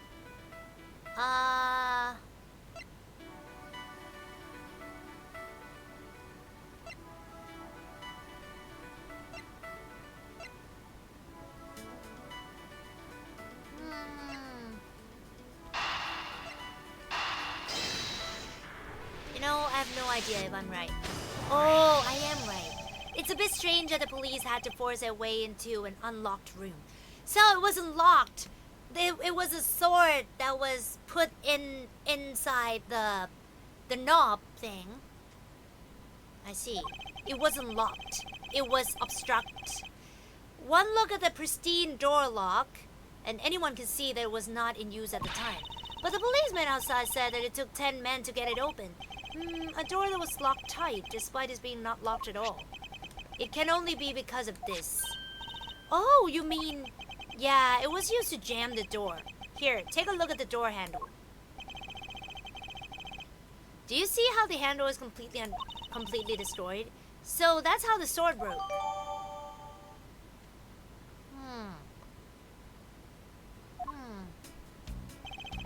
I thought that we might uncover the true identity of the kidnappers, but instead, we've only uncovered more questions that need to be answered. Oh! What is it? Well, Mr. Edgeworth, am I correct? What are you doing? Suddenly popping up out of a secret entrance like that? This is an underground passage used by staff members, sir. We badgers also make use of it in our duties. Look, why don't you get out of there first and then we'll talk, okay? I beg your pardon, miss? Proto-Badger, get! Alright, only one more to go! What are you getting all excited about? Did you forget the photo rally, duh? See, look, now all I have to do is get a picture of the bad badger and I'm done. Yes, I vaguely recall a contest or something of that sort. What? What? It's gone! Where'd it go? Huh? What happened? What's wrong? A bad badger costume is missing, sir. Oh, is that all? Well, it's missing because the kidnapper stole it. I heard about how they was stolen, but they said that only 3 of the costumes had been taken. What? Is he saying that more than 3 of them are gone? Mr. Proto-Badger, please tell me more about the 3 costumes you use. These costumes you use. What? What do you mean by a bad badger costume is missing? Why, just what I said, sir. We are one bad badger short. Counting the spares, we have 2 of each costume on hand at all times. Okay, so because one of them is walking around in the park, the other should be in that room. Actually, both of them should be in that room. Huh? What do you mean? Normally, we don't use the bad badger costumes. In fact, we only use them during a certain event at a set time each day. It's a stage show where the bad badger wreaks havoc around the park, and the other badgers must work together to apprehend him, sir. I'm speechless as such a show exists. Well, sir, I was just trying to explain to you the only time you use that costume. Then, doesn't that make it near impossible to take a picture of Bad Badger? Personally, I can't believe that it's this close to showtime and there's no costume. Oh dear, what am I to do, sir? All this basically means that the kidnappers stole 4 costumes in total.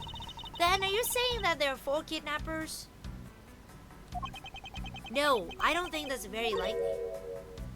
Oh? Oh, sorry. Recall the costume for a minute.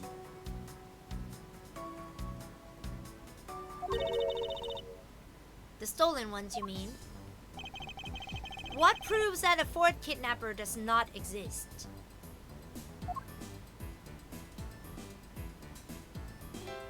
This?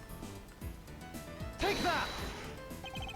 If you had 4 people and you had wanted to steal a 4th costume, wouldn't you naturally go for the full set and steal a pink badger costume instead? Yeah, that makes sense. And yeah, the kidnappers decided to steal another bad badger. I believe the culprits needed 2 bad badger costumes, but the question is, why?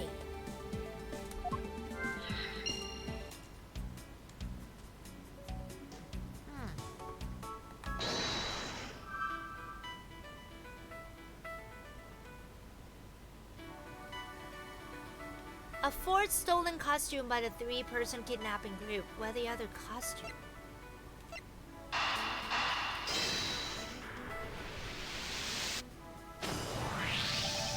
The second Bad Badger costume. I believe it may be closer in hand than we think. What do you mean?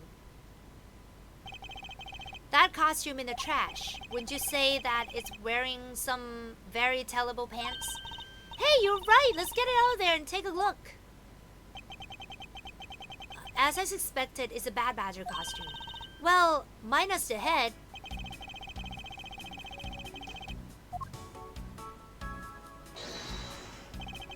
Oh no! Oh no, no, no! Wrong button. Hello, Hoku! I'm a bit late. It's okay, it's fine. Thank you so much for coming. Thank you. Look! His hand is hurt! It looks more like something was ripped off of it.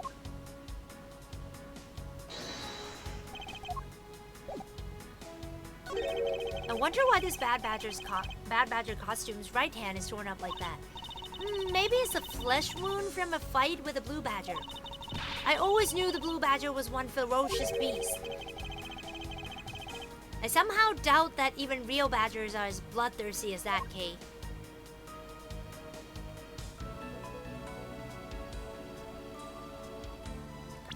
What do we have on it?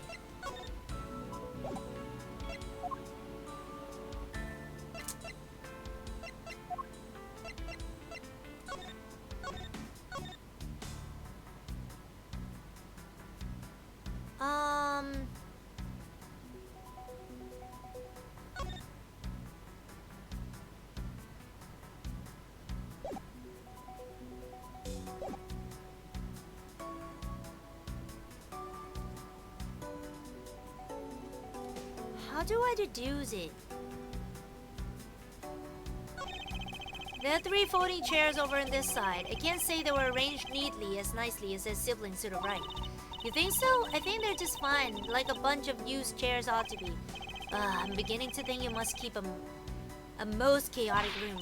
Hey, don't slander and sigh at me all in one shot. Unused folding chairs lean against the wall in their folded state. The ones over by the table probably came from this stack.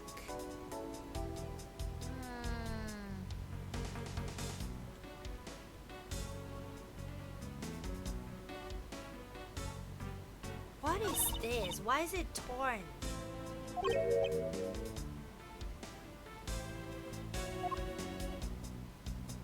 Ripped off of it?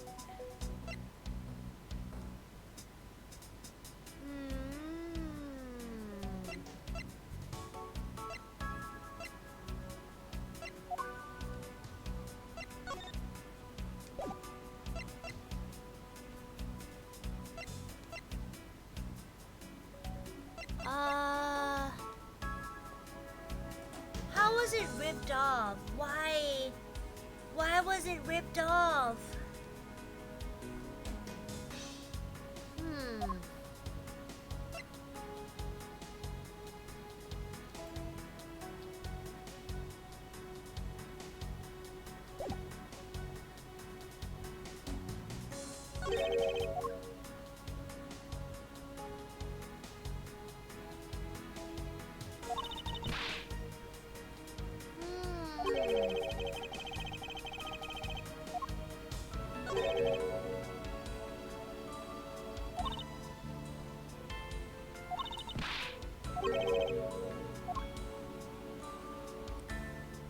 Why was it ripped off?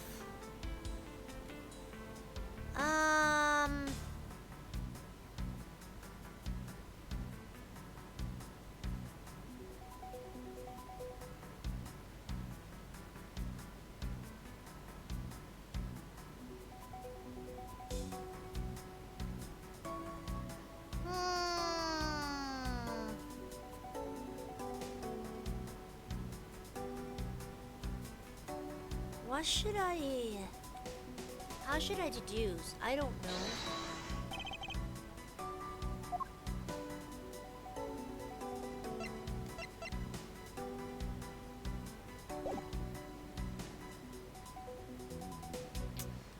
is it torn? Why is a right hand torn?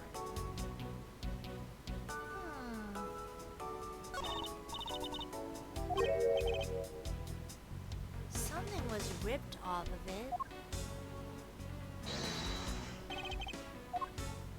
What is ripped off of it?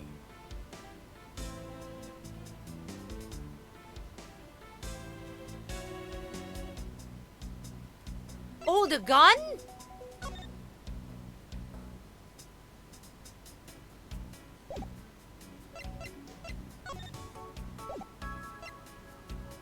Eureka!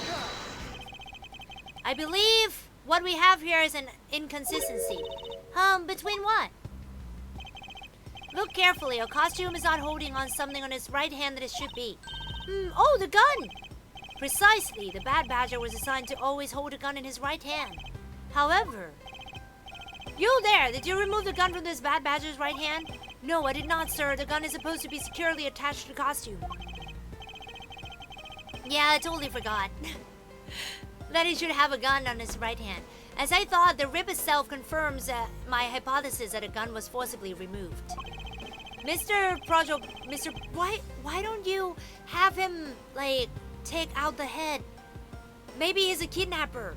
Mr. Proto Badger, the gun is of course not a functioning weapon, correct? Absolutely not, sir. It's just a model gun. However, it can fire blanks. We need to use them for the stage show. It seems that our kidnappers also had a need for the model gun, my dear costume friend.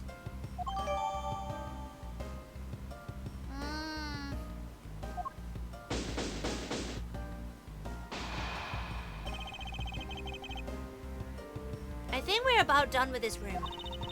So, what's next? Well, we found a few answers, but there are still a few things left that we have to ask a certain person about. Let's go, Kay. March 13, 3:34 p.m. Wild Wild West area. Mr. Edward, sir! We've got to hurry, sir. Come on. What is it, detective? They found a blue badger costume down in front of the main gate, sir. What? Isn't that the one the kidnappers was wearing?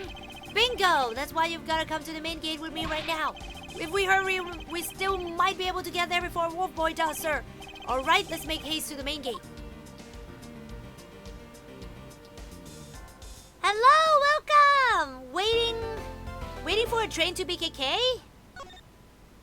Where are you right now? Are you not in Bangkok?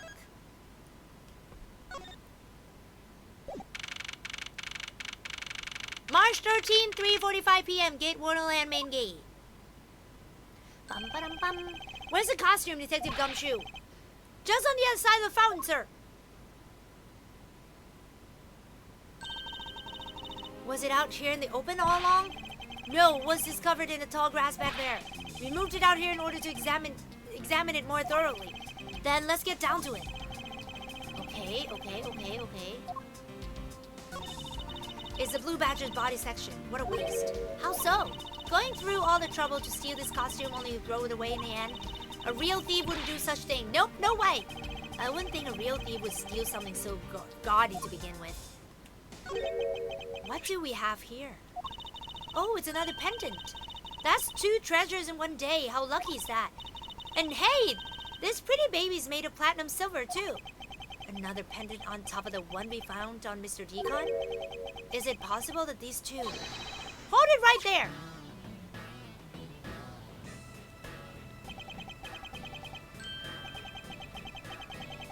Hands off, Mr. Prosecutor. You sure know how to cross the line, don't you? Ah! A pendant, huh? This is a very decisive piece of evidence. How can you tell? Look here and read out what you see. Lauren. Hey, it's a name that's engraved on this. Miss Pop's pendant. Data. Jotted down in my organizer. But it's Lauren D, though. It's Lauren Deveray. Aha! We have you now, Miss Kidnapper. No, you don't understand. Lolly, I can't believe you're the one of my kidnappers. Lance? You kidding! Miss Popes was one of the kidnappers? Yes. It was me. I held Lance hostage. So, Miss Popes is one of the kidnappers. But even knowing that, I can't call this case solved or over. Hey guys, case closed! Get the car ready, and I mean the special one for this young lady. Hold it! Hey, again, Mr. Prosecutor. What is it this time? Are you proposing that Miss Popes is also the culprit in a murder case? What happened? I thought Officer Meekins was your suspect. We found it. Found what? That officer's gun. He literally dropped it in the middle of a thick patch of grass. Your country's police are a sham. Just look at how careless they are. Who are you calling a sham? The officer's gun didn't show signs of having been fired, so it can't be the murder weapon. So Officer Meekins has been cleared of our charges, I see. And that's when a brand new suspect comes walking onto the scene. The murder only happened because the kidnappers started fighting amongst themselves. As I recall, it was you who said that, right, Mr. Prosecutor? Miss Popes, did you really kill Mr. Deacon? Yes, I killed him. I can't believe it. Ha ha ha ha ha ha! Thanks for the confession. Agent Lang, it's much too early to declare this case closed. Look at you, so sure of yourself. We've got the culprit's own confession and some very incriminating evidence. What more could you ask for? Miss Lauren Popes. Yes? I want to hear it from you. Tell me your side of all that has happened today, from the kidnapping to the murder. But why? I'm a kidnapper and a killer. Isn't that enough? It's fine if you're the one behind everything, but only if that is the truth. Now then, will you tell us the truth? Or is there some reason you can't? I've had a change of heart. I think I'd enjoy seeing you sulk away as a losing mutt. Alright, you heard me. Let's hear about all the evil deeds you committed today. Ah, you're in Koran! I see. With เหนียวดำ, okay. The one who came up with the kidnapping plan was a butler, Mr. Deacon. We knew that we could get rich by holding Lance hostage. Mr. Armando would pay anything to get his son back after all. Everything was going according to plan, but as soon as we got the money, Mr. Deacon turned on me and tried to kill me. There, are you satisfied? You just confessed your crimes a second time. At least you have the guts to admit what you've done. They can at least respect that much. Miss Popes, is that what you said really the truth? Yes, it is. If that is the truth, it certainly isn't the whole truth. Because there's something that seems a bit too improbable in her confession.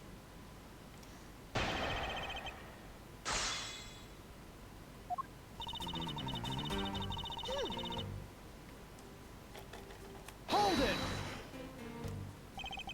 How well do you know the victim? I've spoken with him only a few times at Lance's house. A few times? That's it? Yes. If they only met a few times, I don't see how they could have trusted each other. But if you hardly ever talked, then how could he trust you not to steal his land?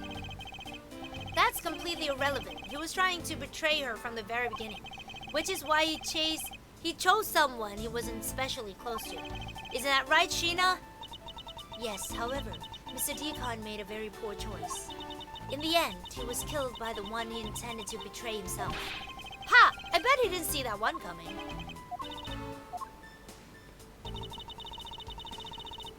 Hold it! You knew? How did you know something like that? Oh no, what should I do? Okay, what's wrong with her now? Come on, isn't it obvious? You're making your scary face again, that's why. Why'd you try asking her in a nicer, more gentle way? No, stop it, Lauren. Lauren, you're always like this. You always fall for the stern-looking one. That's why you always be unhappy.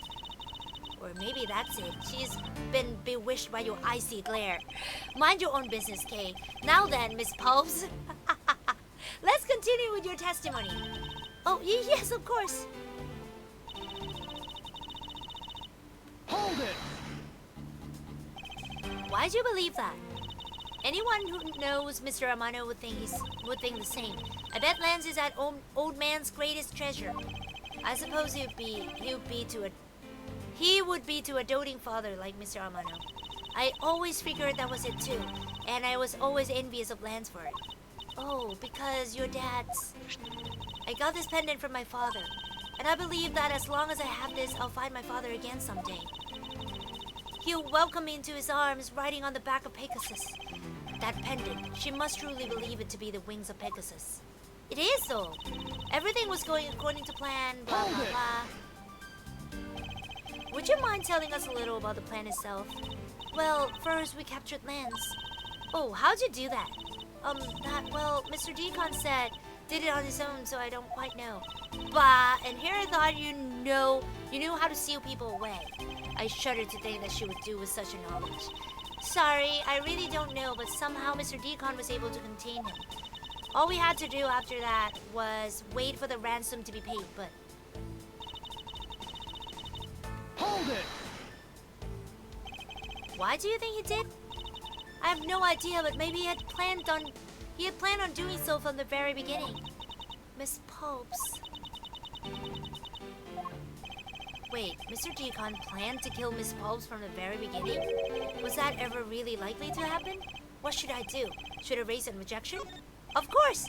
I'm sorry, but I don't think what you just claimed is all that likely. Huh?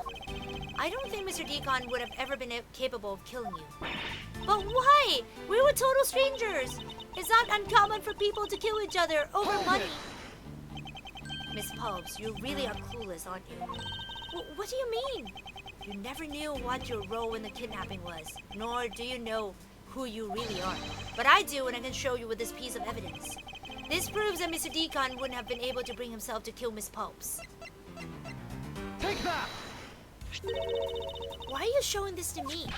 So, what about the pendant? This horse pendant, along with this piece of evidence, shows who you really are. Take that! These two pendants resemble each other, wouldn't you agree? Hey, you're right! They're the same color and they were even made of the same material. I believe these two pendants are actually one. Shall we give it a try? Wow, it's totally Pegasus! But why? Why does my pendant match up with Mr. Decon's? You are a smart lady. I'm sure you can imagine why that might be. No, they can't be! So the two make a set. Hey, it's just another trinket. It's not as though this changes anything. You lack imagination, Agent Lang. Very well, I'll show you with this evidence. This is a piece of evidence that gives meaning to the Pegasus pendant.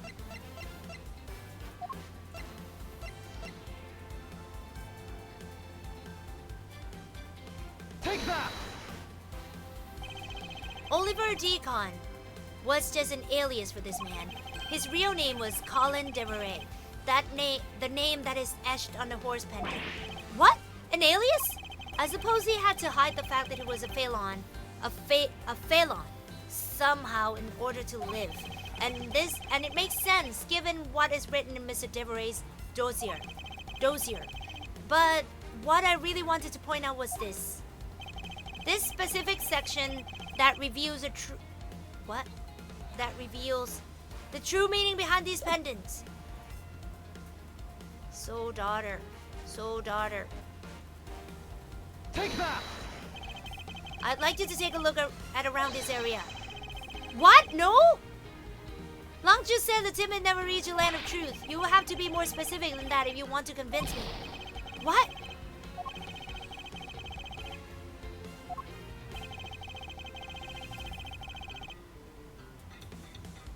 What do you mean? Soul daughter.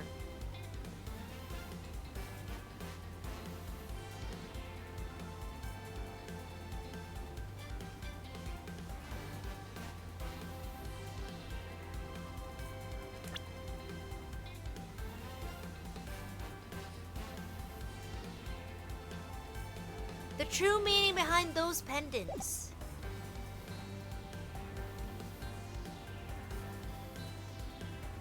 Pen E Dent? Prison? Huh. Take that! No? What?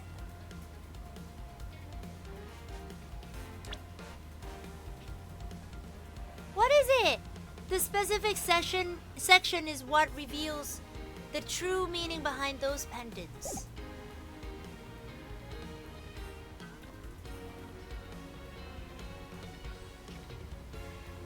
Huh.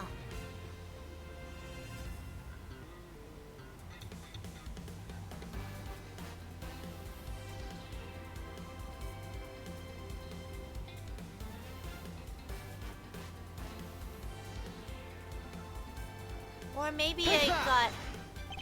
Oh my god, it has to be the word daughter? I was going for soul daughter.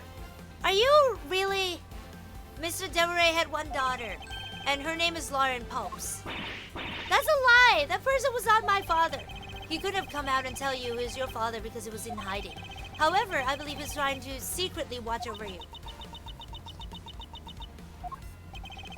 Do you still believe that a man like that could kill the daughter who was separated from him? Or even that such a man would allow his daughter to get involved in a kidnapping plot? And what is so funny, Agent Lang? You're good at making things up in your head and deciding it's the truth, aren't you? What are you trying to say? Your thinking is much too innocent. After all, I've thought of another possibility. Is that so? Well, let's hear it.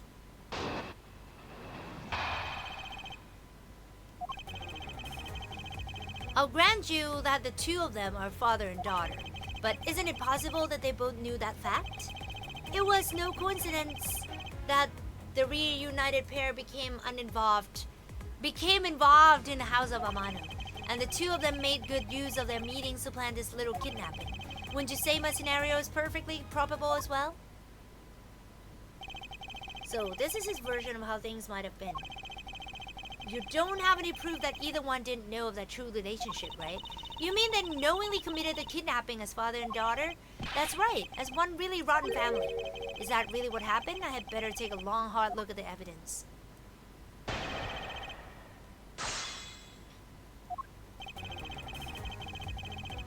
Hold it! Precisely, and what father would ever willingly kill his own daughter? Yeah, target missed. That really sucked. I was going so well with this run. I've seen a lot of things in my travels, and I can tell you that being related by blood is sometimes proof of nothing. But isn't it possible... Hold it! You think they knew? Yeah, I don't think only the victim knew. I think the girl realized it as well. They both knew who the other person was, but they had to pretend that they didn't. Because he was on the lam? You got it. The victim couldn't exactly go around flaunting who he was. Furthermore... Hold it! One is a butler and one is a friend of the son, you mean? They probably thought that was their best shot. Is that what you honestly believe? Of course. Hold it! You mean how they plotted to commit this crime as blood relatives? Can you think of a better partner? They are certainly a clever pair. But the butler and the girlfriend, no one would ever suspect that they were in fact family. Yes, from the very beginning, they painstakingly practiced those roles well. Hold it!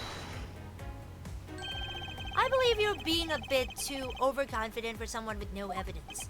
Am I? Because I don't see you presenting any evidence to the contrary. Yeah. Without evidence, we're stuck in a stalemate. Agent Lang isn't wrong. His scenario is certainly a probable one.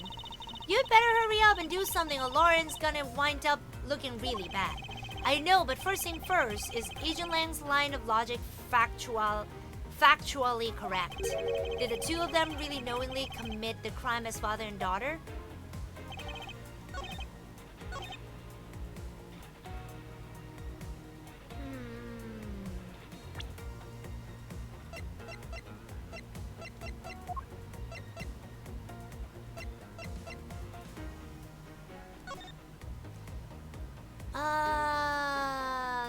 a gun. Despite our surveillance, he has yet to show up.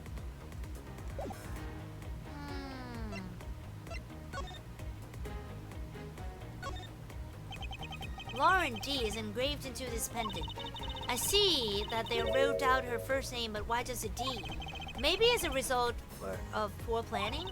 I guess, well, at least if I had to shorten my name, I could make it K Faraday. That way, even if you just sounded it out, it would just say, it would still say my name, K Faraday. I suppose if I had to do the same, I would also abbreviate it as M Edgeworth. Hold on, I think it should be abbreviated as M-E, get it? Haha. Who would have thought that this little pendant would stir up such a strange conversation?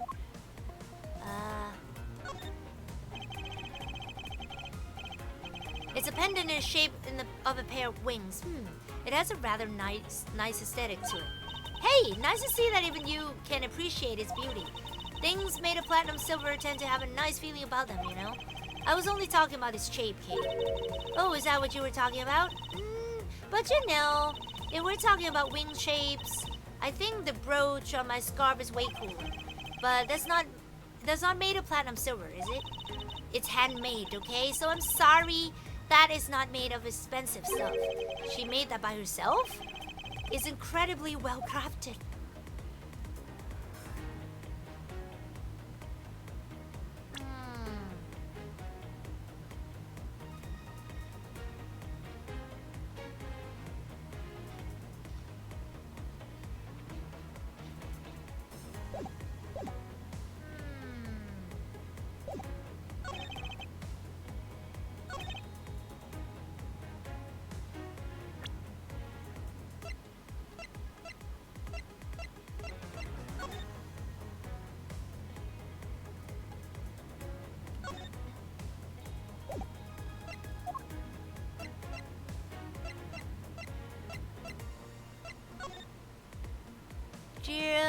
My dear Lanzamano, may I come see you again?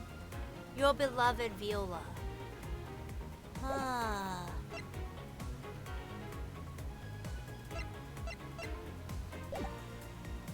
Hold it! Let me press again.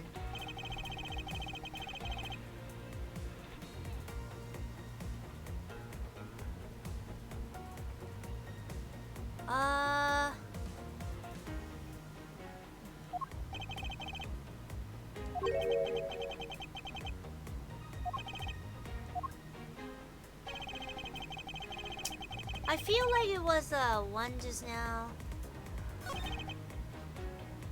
It was no coincidence that the reunited pair became involved in the house of Amano.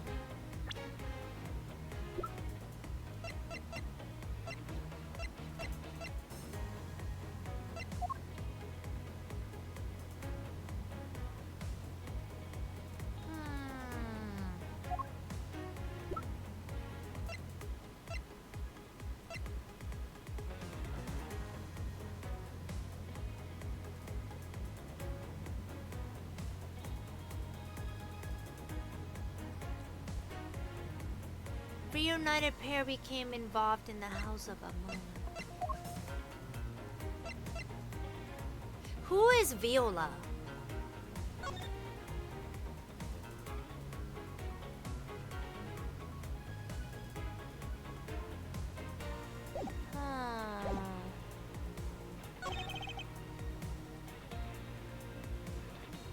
Hold it!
Okay, never mind. It's 100 ice cream.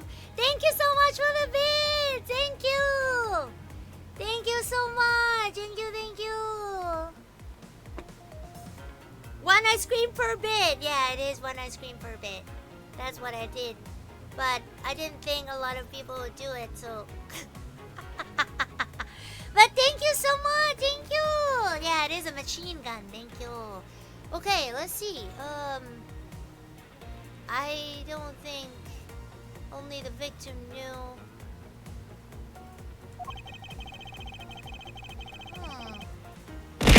Wow! Thank you for the gift sub. Thank you. Thank you for the sub. Thank you and welcome everybody. Welcome, welcome, welcome, welcome, welcome everybody. Choo choo. It is a choo choo train. Welcome, welcome, welcome everybody. Welcome. Oh. Nice! Yes, thank you for the gift sub. Thank you so much. Oh, I truly love the alerts. They're so fun!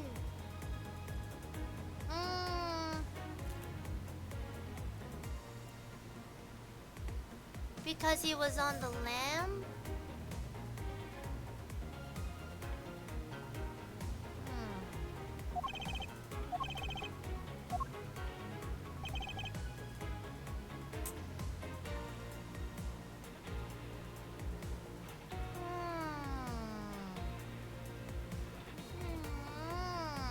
It was no coincidence that the reunited pair became involved in the House of Aman. Do I have an evidence on that?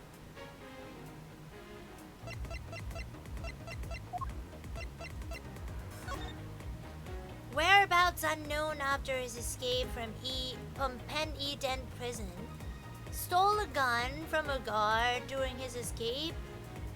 We thought he might head for where his wife and...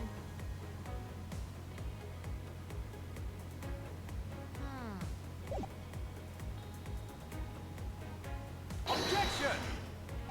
Nah. No, it's not. Are you sure it's not your eyes that are flawed? Talk to me again where you can see straight. Gah, maybe there wasn't a piece I was looking for after all. The two of them made good use of their meetings to plan this little kidnapping. Huh.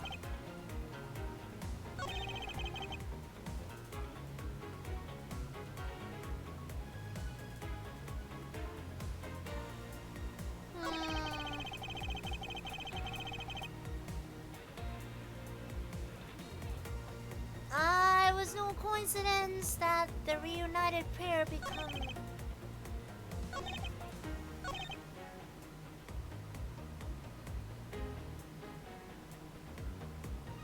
Isn't it possible that they both knew that fact?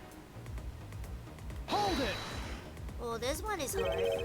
You think they knew? I don't think only the victim knew. I think the girl realized it as well. They both knew who the other person was, but they had to pretend they didn't. Because it was on the lam, you got it. The victim couldn't exactly go around flaunting who he was.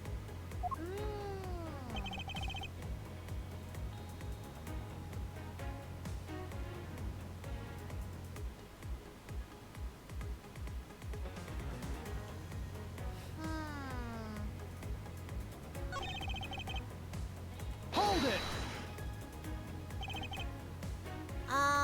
You mean how they plotted to commit this crime as blood relatives?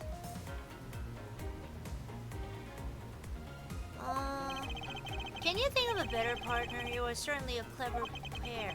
The butler and the girlfriend, no one would ever suspect that they were in fact family. From the very beginning, they painstakingly practiced those roles well. Nom nom nom, what should I do?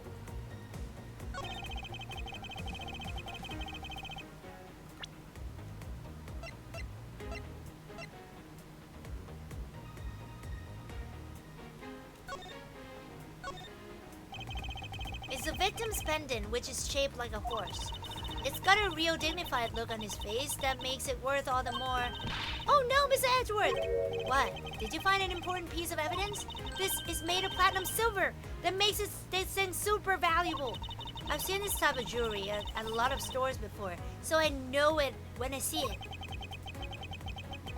Okay, if you ever lay so much as a finger on those pieces of jewelry, what, me? I'd never do something like that! Is it possible that she has never wanted to steal from a jewelry store before? The name Colin Devoray is engraved here. I really admire people who carve their own names into a pendant. Oh, and why would that be? You have no imagination, Mr. Edgeworth. Did you ever think that maybe people want to have their loved ones always nearby? It's not as if I have a wedding band and I have no interest in accessorizing. I suppose. Anyway, you know what? More than wearing flashy accessories, I'd rather be engraving my name into every treasure I can find around the world. A sign of affection is one thing, but blatant vandalizing is just a bit different.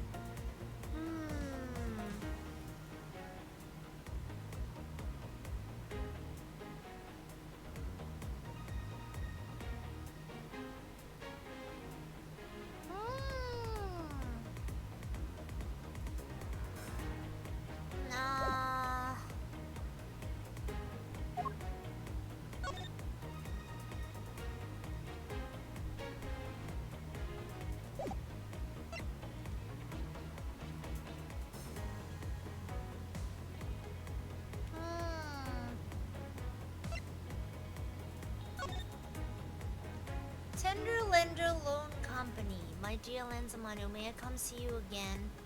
Your beloved Viola.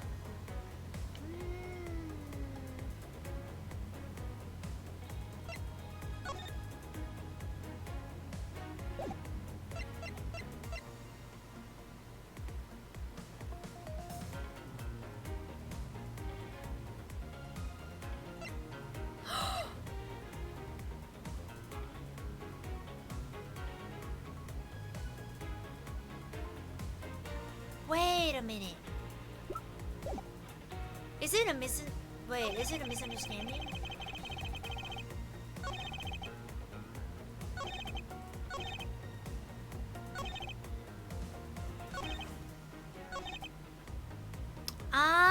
What should I do? I don't know. I don't know what should I be presenting.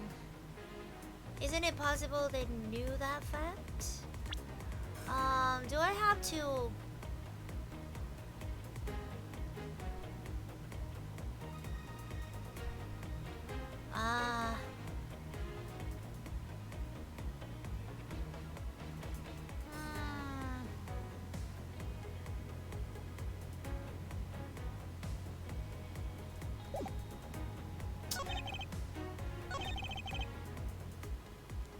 Isn't it possible that they knew that fact? How should I do it? How should I do it? Isn't it possible that both knew that fact? If I have to prove that at least one of them don't...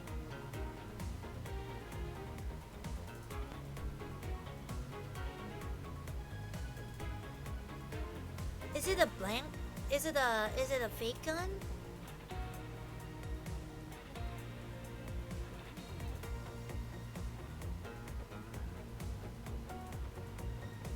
Yeah, this one is hard. This one is hard. Okay.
Oh my god, this is hard.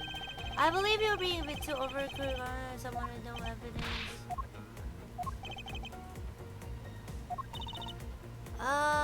Lauren's gonna wind up looking really bad.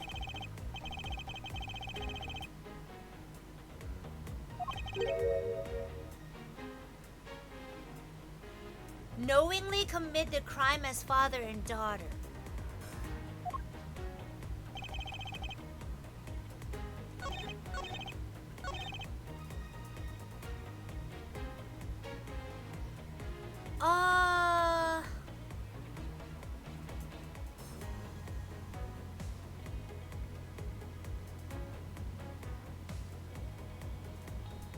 Did somebody switch a gun on a bad badger to a real one?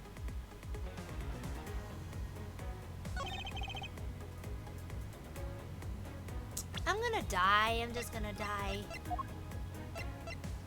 Objection! Knock them back! Oh no! Confidence is like a soul in words without confidence of but. Did you waste your breath on words you have no confidence in, Mr. Prosecutor? Although it's just as bad to say something in full confidence and be wrong. Are you going to let him lecture you about your self-confidence like that? I don't need to be overflowing with self-confidence. I just need to think rationally. After all, I only need to be confident in the facts.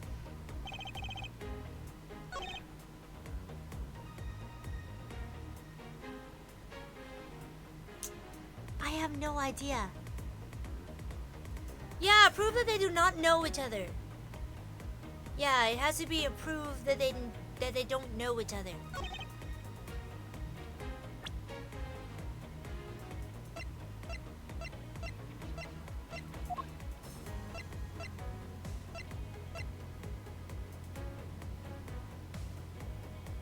Letter from Lanzamano. The sender is a tender lender loan company. It was no coincidence that the reunited pair became involved in the house.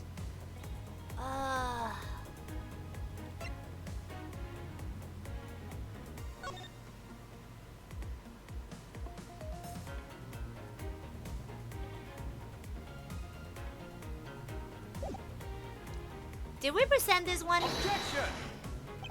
Yeah, we did.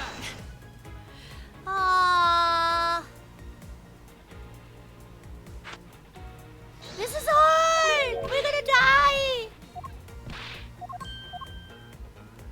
Wait. We're gonna die, everybody. Let me save. Oh no! This is so hard!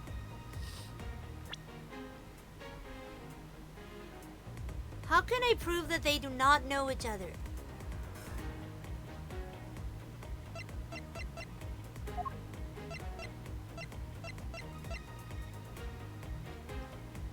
The pendant?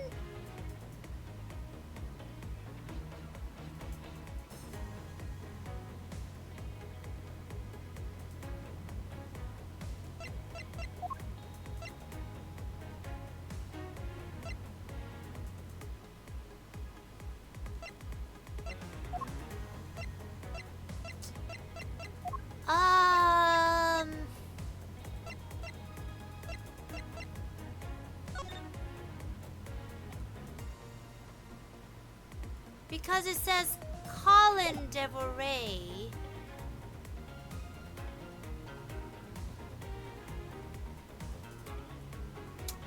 What should we do? Okay, let me think. Check the wings. I did. It says Lauren D. I did. I checked.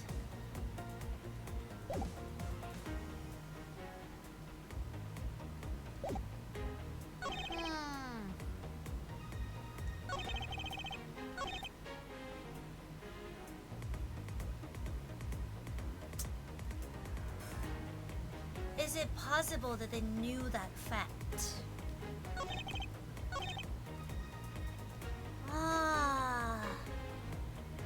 This is hard.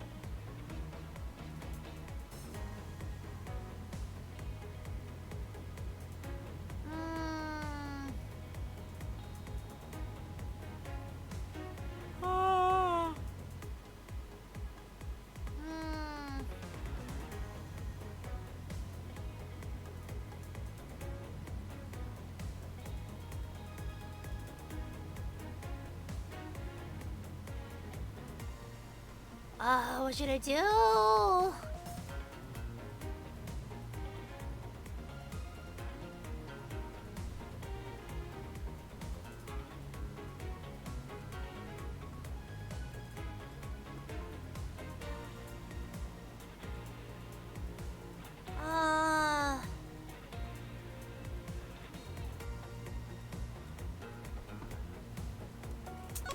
Oh no! Sorry, wrong. Knock him back. Okay, wait. Let me... Hold it. Let me press some more. You mean how they plotted to commit this crime as blood relatives? Oh, wait.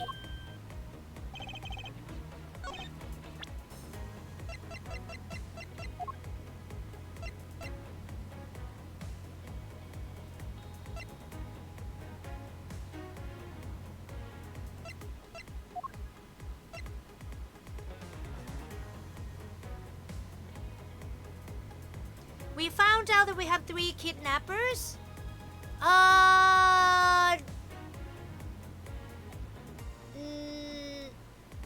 There were 3 people, yes. Yes, exactly.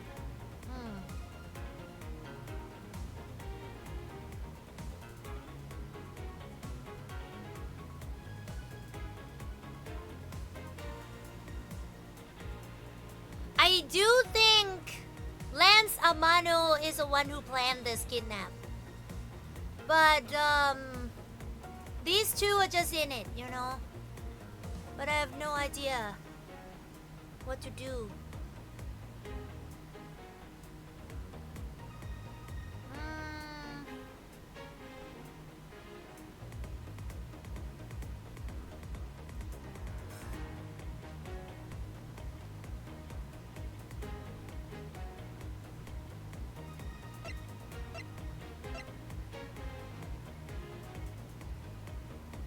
Oh, the 2 of them? Objection. Oh, finally! Ah! Okay. He said the 2 of them. This kidnapping wasn't planned by just 2 people alone. Oh my god. I thought I would die. And what kind of proof do you have of that? Quite simply, there were 3 kidnappers. 3? 4 costumes were stolen from the Wild Wild West area's back room. We found one of them in the kidnapper's hideout. But as for the other 3, we can assume they were being worn by 3 different people.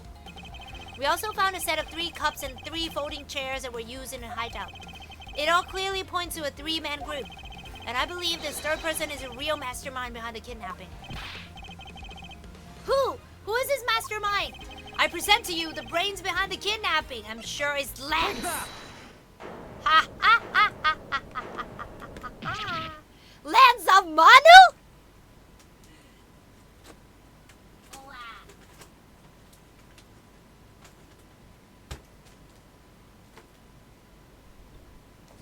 I'm getting some to eat.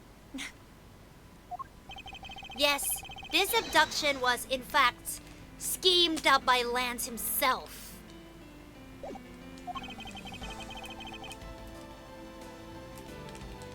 Recall what he said when he appeared before us. Did you see the faces of your kidnappers? No, I didn't see their faces, but 2. One was a woman. However, there were 3 kidnappers, which is in direct contradiction to what he said. But I know I only saw 2 people. This guy was being held hostage. It's possible he couldn't see all 3 of them. Yes, about when you were being held. I have my doubts about what happened then. Lance, would you mind telling us what happened while you were being held captive? I really don't remember much anymore, honest. But if I don't tell you at least something, you won't believe me at all, will you? Lance's testimony. I was kidnapped yesterday morning. They had me shut in that room blindfolded the entire time. But the kidnappers suddenly disappeared around the time I heard rain falling outside. My hands were cuffed, but it was a stroke of luck that they left me alone. I made my escape and ran away from that room as fast as I could. Through the underground passageway, I presume. Are you okay? Sorry, I really didn't want to recall that horrible ordeal, but now you believe me, right? No, not quite yet. Ah! How could you not? Why do you look at me with icy daggers in your eyes? Because he's a prosecutor, and because they are all like that. I'll have you know, Agent Lang, a prosecutor's eyes are for discerning the truth. And should they be interpreted to be cruel at times, then so be it. There's a sticking point in Lance's testimony. Let's see what he offers up when I push a little. Let's go! I was kidnapped yesterday morning. Hold it! Can you tell us about when you were abducted in a little more detail? It was a strange morning. I felt like it was right in middle of a great calm. And where were you when you experienced this calm? Our family garden, of course. Where else could it have been? Well, excuse me for asking. This child is more princess than prince. I was out taking a walk to shake off the morning blah. Then out of the blue, someone from behind clamps a hand over my mouth. You didn't see your attacker? They must have used some drug to knock me out. Because before I knew it, I was off in La La Land again. When I woke up, I was in the kidnapper's hideout already, all tied up. Hold it! By that room, you mean the room in the kidnapper's hideout, correct? Yes, but I was blindfolded the whole time, so I didn't know that until I made my escape. Then you were in the same room as your kidnappers? They spoke in hushed tones, but I could catch bits of their conversation. It was definitely two people, and one of them was definitely a woman. I was so scared. I could tell they were nearby, so I didn't dare make a move. Hold it! The kidnappers disappeared? The room fell into a sudden silence. I'd been left behind with an unwanted mutt. Like an unwanted mutt. And what do you mean by unwanted mutt? What a pointless question. It's not like he's going to tell you anything new, you know? It's a poetic simile.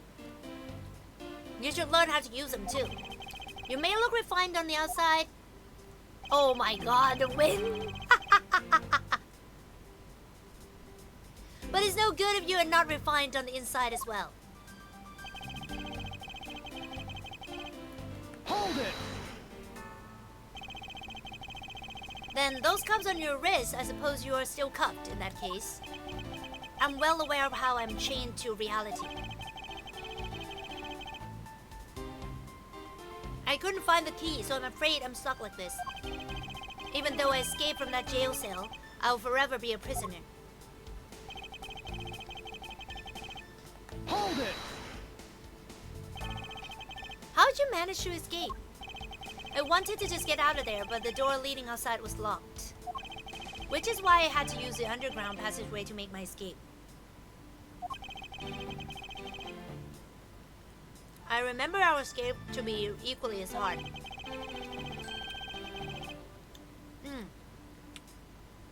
This is an invaluable piece of testimony. I mustn't let it go unexamined. Hold it! By underground passageway, you mean the one the staff uses to travel unnoticed? I suppose that's what it's for, but didn't run into any staff members on my way out.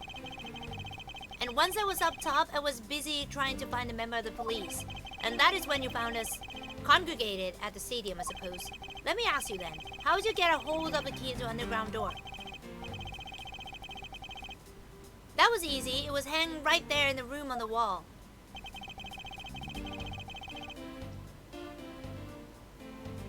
I do recall a key hanging on the wall right beside the table.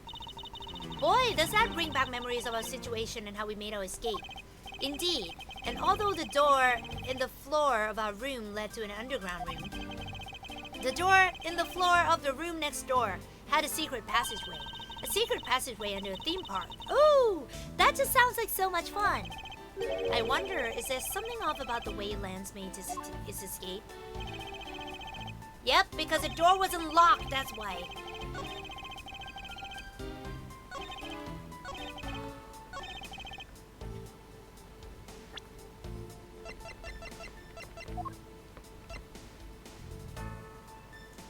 Objection! Haha! You say that the door leading out was locked. But was it really? Ah! We're talking about that room behind the saloon front, right? Look, I heard that it took a while. It took quite a few men to get that thing open, right, Sheena? Yes, that's correct. Then take a look at this. What is that? A sword? It's not an especially reliable one if it's broken like that. Allow me to start from the end. My conclusion is that the door was never locked. It was simply held shut by this sword, which was used to jam the handle. Lance, even though your hands were cupped together, you could still use them. If that's the case, then why did you not just simply remove the sword and escape? Why didn't I? I was disoriented. Yes, that's it. I didn't notice it. As if I should accept such a bold-faced lie. You locked yourself in that room because you had to make yourself look like the victim. But you did not, in fact, possess the key to the door. That is why you used a prop sword to improvise and create a prison of your very own. You've been making this guy out to be the one of the kidnappers for some time now. I wonder if you have forgotten something very important along the way. And what would that be? A motive! What else? Do you honestly think that an upright, pure boy like him would hatch up a completely pointless scheme such as kidnapping himself? Objection!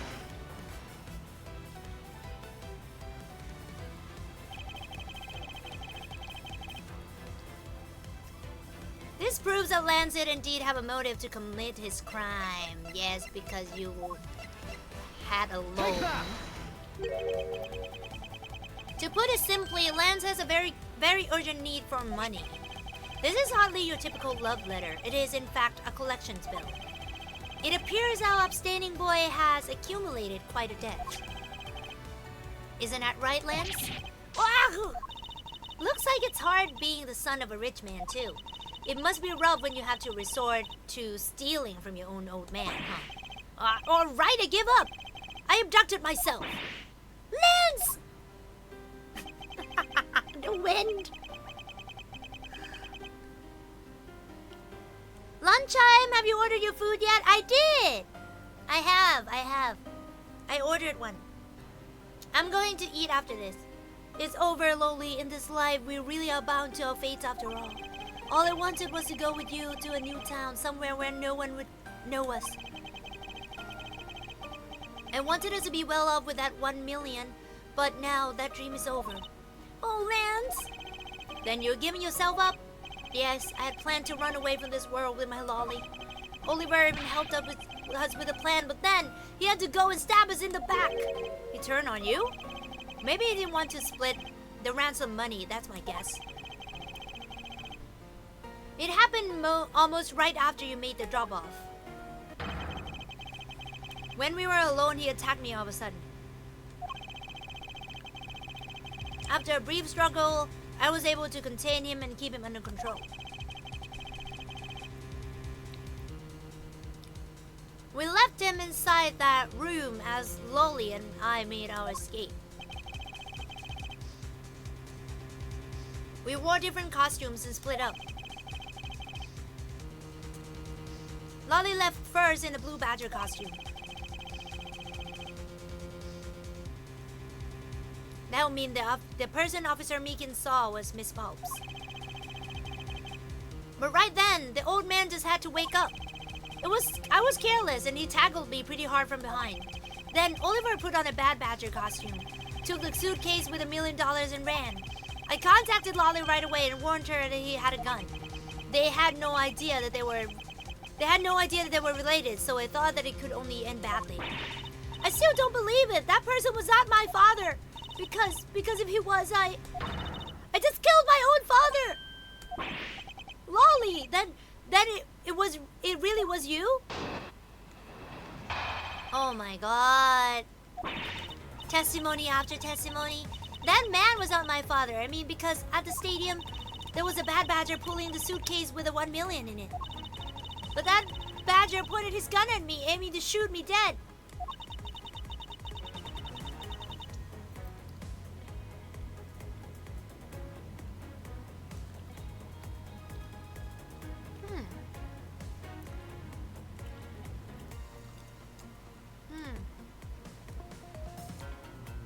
That's why I used a gun I got from Lance. There was a gunshot. The other person crumpled to the ground, and I ran scared for my life. I think the big picture is finally coming into focus, don't you? Lolly, forgive me. I didn't think it would turn into something so frightening. If only I could protected you. So, Miss Pops, she shot her own dad without even knowing who he really was. If what she says is true, are you saying she's lying? But why would she lie about something like that? What purpose would it serve? You would be surprised how often people lie without even realizing it themselves, Kate. Huh? What's that supposed to mean? What I mean is, listen very carefully to her confession once more and you'll see.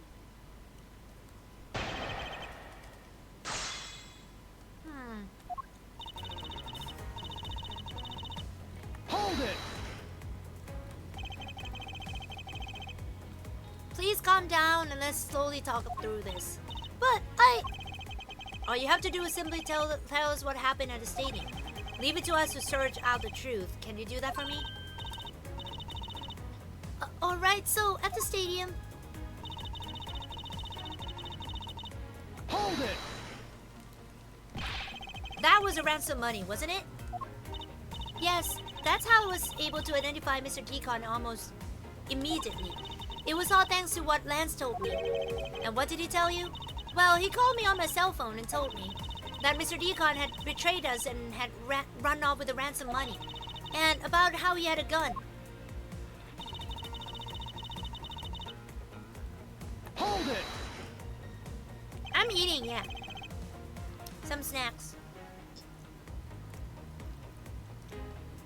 I really love this gremlin model. Were you able to clearly see the gun? Yes, I got a very good look at it while it was pointed at me.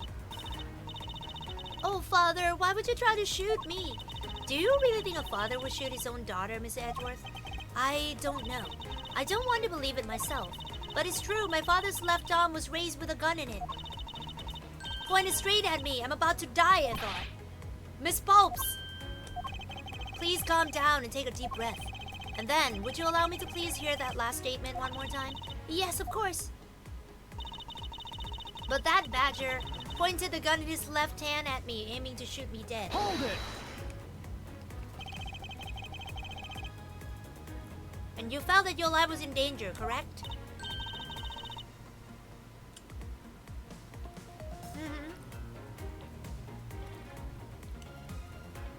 Yes, I'm about to die, I thought.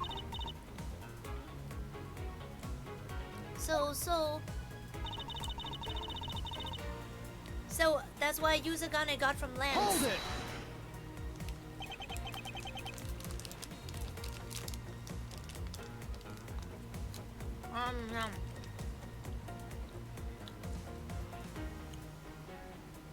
You shot Mr. Deacon?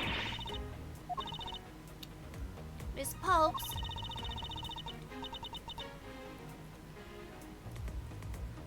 Yes, I shot him.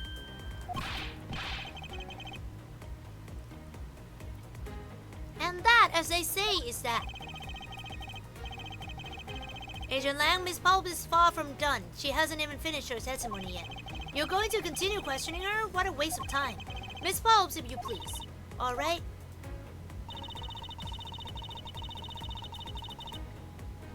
There was a gunshot. The other person crumpled to the ground and I ran scared for my life.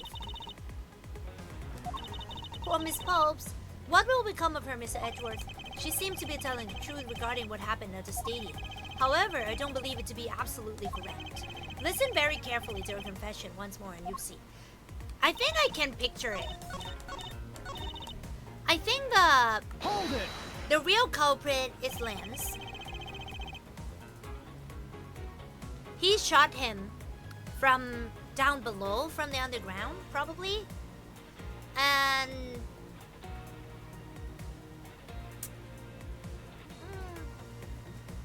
Eh? Welcome, raiders! Thank you for the raid! Thank you, Dandy! Wait. How do I do this?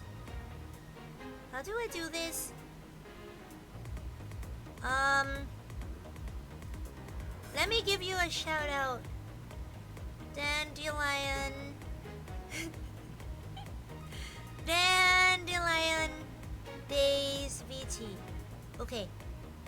Did I do it? Did I do it? Yes, I did it! Thank you, Dandy. Hello, welcome raiders. Herd raid. Thank you so much for the raid. Thank you. For some reason that Twitch thingy doesn't work with raids. I have to go and fix it again. Did you take off immediately following the gunshot? Oh wait, I do have to introduce myself. My name is Kinari Hoku. You may call me Hoku. I'm from Polygon Project, Thailand. I stream on Twitch twice a week in English. If you would love to follow me on both English and YouTube, please feel free to do so. I'm currently playing Ace Attorney Investigation Collections. And I'm playing as Miles Edgeworth this time, not Phoenix Wright anymore. So, if you enjoy puzzle games, detective games, horror games, indie games, please, I'm sure you'll be entertained following me. If you love to follow me on YouTube, I'll be streaming mostly in Thai. But if you would love to, just go there, chill, because I also have a karaoke. I also do karaoke streams on YouTube, and I usually sing English songs. So if you would love to be there and listen to me talking stuff in the language you don't know, or singing, please visit my YouTube channel as well. It's Hoku CH. But yeah, if you want me to greet you in English or talk to you in English, just you can just talk to me in English in the chat. Yeah, thank you.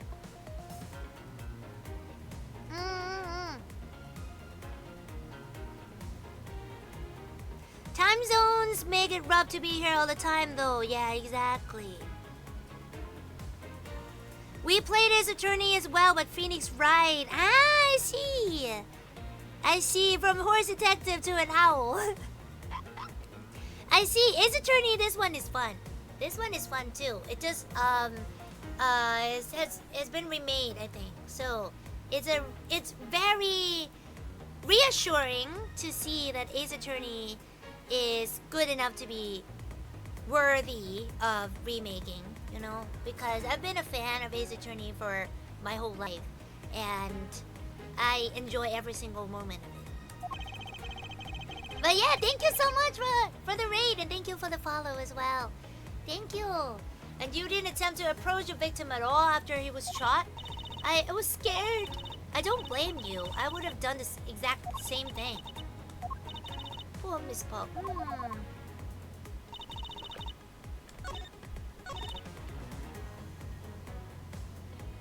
His left hand? I feel like there's something.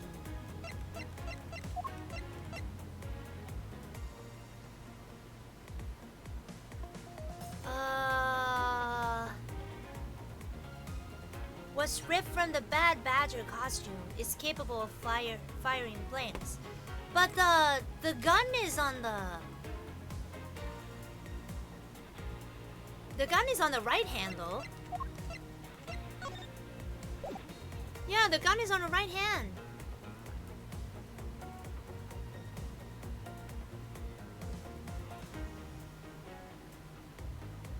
I don't know. I'm gonna save. Wah! Welcome! Thank you for the follow! Thank you!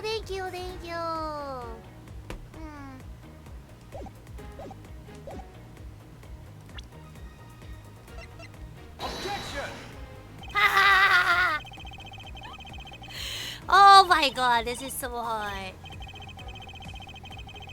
I'm gonna die, people. I'm gonna just die.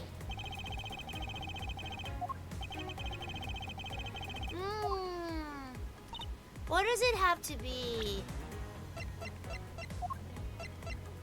Objection! No!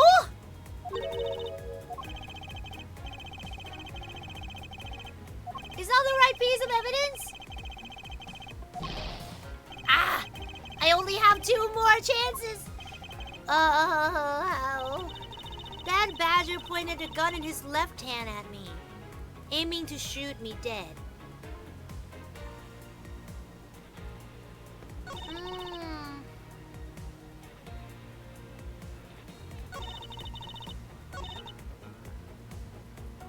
That's why I used a gun I got from Lance. Hold it!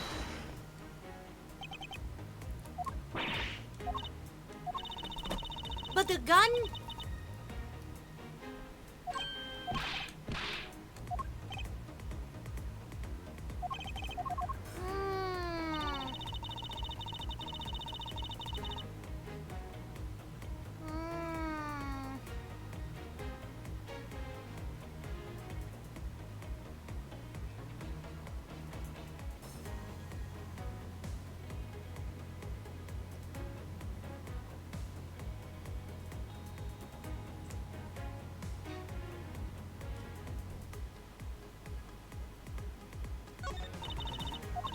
aiming to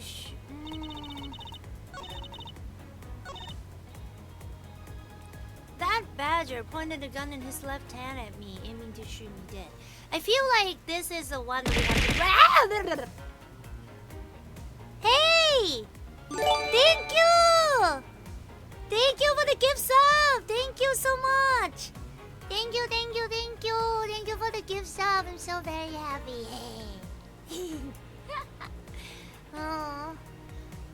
His little aiming to shoot me dead.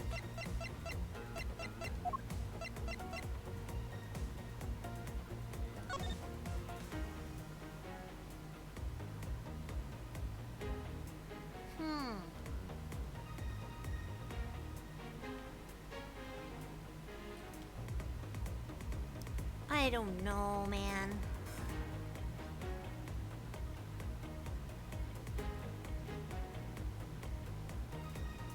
Wait. His left hand? He is right-handed. Objection! Yes! I have here a dossier on your father. And according to this, your father was right-handed. Ah, then! The person pointing a gun at you from atop the stage was not Mr. Hold on there, Mr. Prosecutor. I think you need to take a refresher course. The Bad Badger has a model gun attached to his right hand, which is why the only hand he could have held the real gun with was his left. Isn't it possible it went down like that? Agent Lang, were you paying attention to what Miss Pulps was saying? Then again, I suppose I can't expect someone who has never set foot in court to catch it. Enough with the smugness. Out with it already. He's sweating! Miss Pulps told us earlier. There was a Bad Badger pulling the suitcase with the 1 million in it. According to you, the Bad Badger had a gun in his left hand, which would mean that he was pulling the suitcase with his right hand. Is that correct, Miss Pulps? Yes, exactly. And I'm sure it was a Bad Badger. It has those huge sunglasses on his face. But if that's the case, even I can see there is a huge contradiction. Yes, Miss Pulps claims to have seen the Bad Badger, and yet the Bad Badger has had both of his hands full. These two pieces of information contradict each other, so one must be wrong. If it wasn't a Bad Badger, both hands were not occupied. Both are correct. Yeah, they're both correct. Impossible. That just leaves us with an irresolvable contradiction. Miss Pulp's entire statement rests on the fact that she saw his sunglasses and beard. But what if that bad badger wasn't wearing pants on his lower half? This proves that there was a way for the bad badger to freely use both of his hands. Take that! What? That's not right! What I saw was just a mirage! What? Wait! I was so confident! But the Bad Badger costume has a model gun attached to his right hand, which is what created this contradiction about which hand did what. Miss Pulp's entire statement rests on the fact that she saw his sunglasses and beard, but what if that Bad Badger wasn't wearing pants?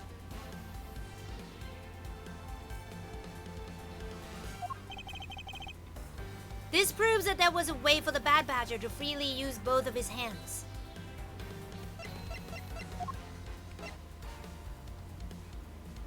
The head?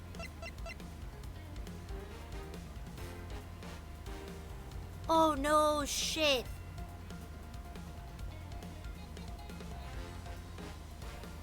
I think it's the head. Take that! Yes! Wow! The costumes have two parts to them, a head and the body. Oh, I get it now. The head Miss Pulp saw was probably really the head of the Bad Badger. However, is it not possible that the body was that of an entirely different badger? A different badger? Yes, or to put it more bluntly, I believe it was the lower half of this badger. The body of the Bad Badger Miss Pulp saw... Oh no, who the heck? Is it the Proto Badger or a Blue Badger? It's a Blue Badger. Because it has to be a Lance, right?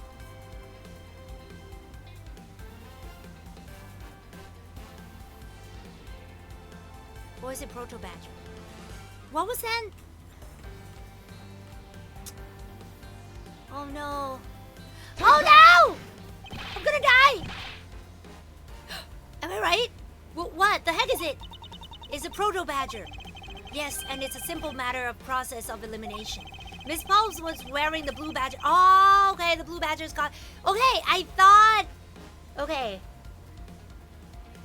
I initially thought that the Blue Badger was Lance, but it was Lauren.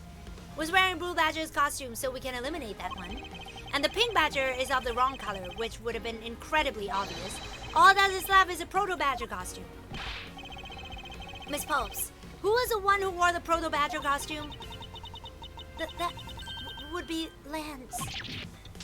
Not so fast! Are you saying that what I think you are? That Lance Amano donned the Bad Badger's head and pretended to be Mr. Decon? On top of which, he plotted to shoot Miss Pulps while wearing that hideous thing? The stage that was set up in the stadium was nothing more than that, a setup. And its purpose was to lead Miss Pulps into believing she had committed murder. Standing there in front of Miss Pulps and pretending to be the victim, it was all done so that she would pull the trigger. Ha ha ha, I have no idea what you were talking about. Why exactly would I have had to do all that, huh? There is but one reason. Lance Amanu, you are the real culprit behind the murder of Mr. Oliver Decon. What? No! That's slander! Take it back! You take it back right now! Just out of curiosity, Lance, which is your dominant hand? I'm left-handed. But what does that have to do with anything? It depends. According to Miss Pulps, her attacker held a gun in his left hand. Not so fast! Ha! Who is that? Who is what-handed doesn't prove a thing. And besides, now you're just being absurd. It's not like the Proto Badger is bulletproof. One misfire and he would have found himself dead, right? Objection! Of course, logically, if he had been shot, he probably wouldn't be here with us. But I believe he had thought of that as well and prepared accordingly. And this should be all the evidence you need. This is how Lance made sure that he wouldn't be hit by a bullet. I just knew it! I just knew it! I just knew it! Yes! We found one half of a Bad Badger costume in a hideout, a broken one.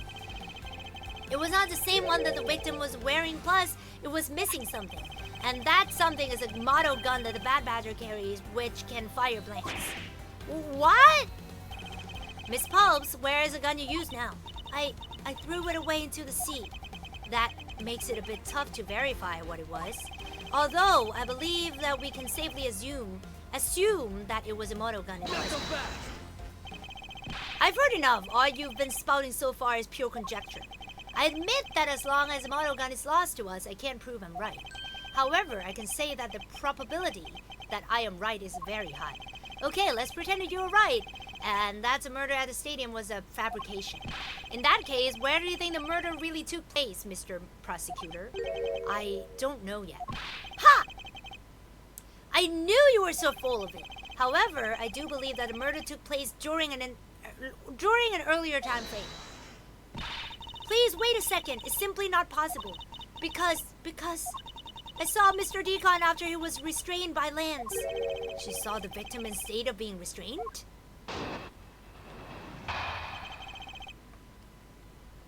Oh my god, I'm so dead.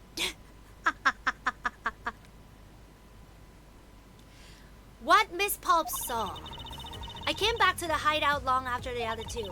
By the time, Lance had already subdued and restrained Mr. Decon. He had tied Mr. Decon securely to the beam in the room next door.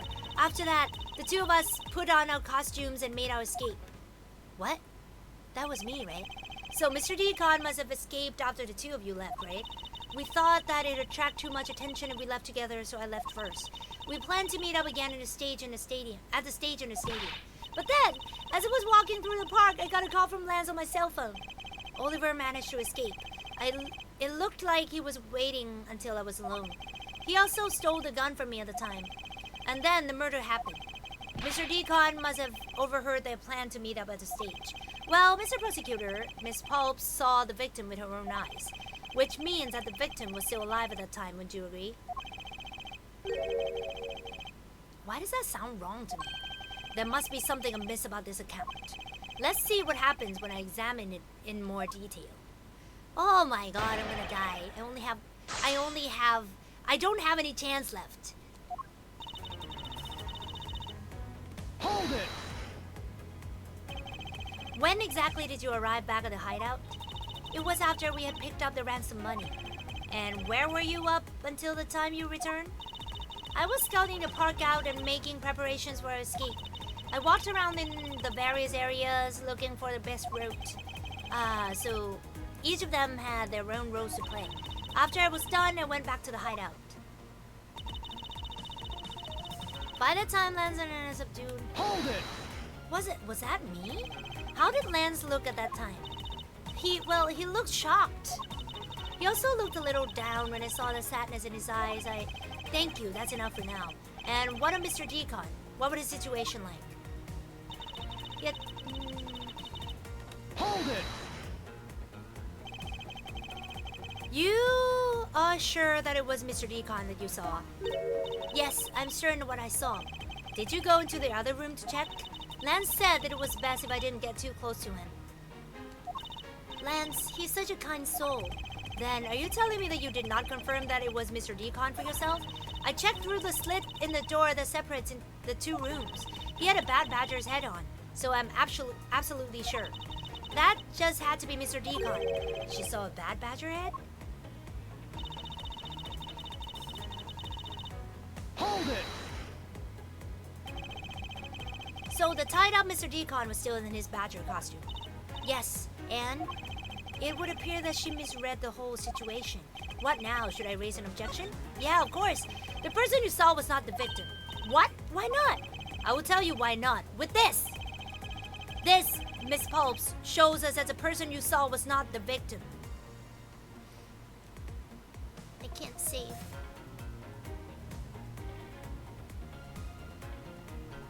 The Bad Badger?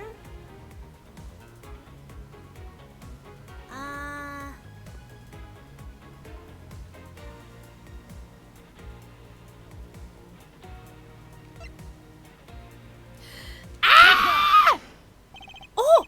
I was right! Miss Pulps, the person you saw was not Mr. Decon at all. Huh? The person you actually saw was this person. It's me. It was me. Huh? The person I saw was you, Mr. Edgeworth? I always thought it was a bit odd. Why would the kidnappers abduct me even after I had handed over the ransom?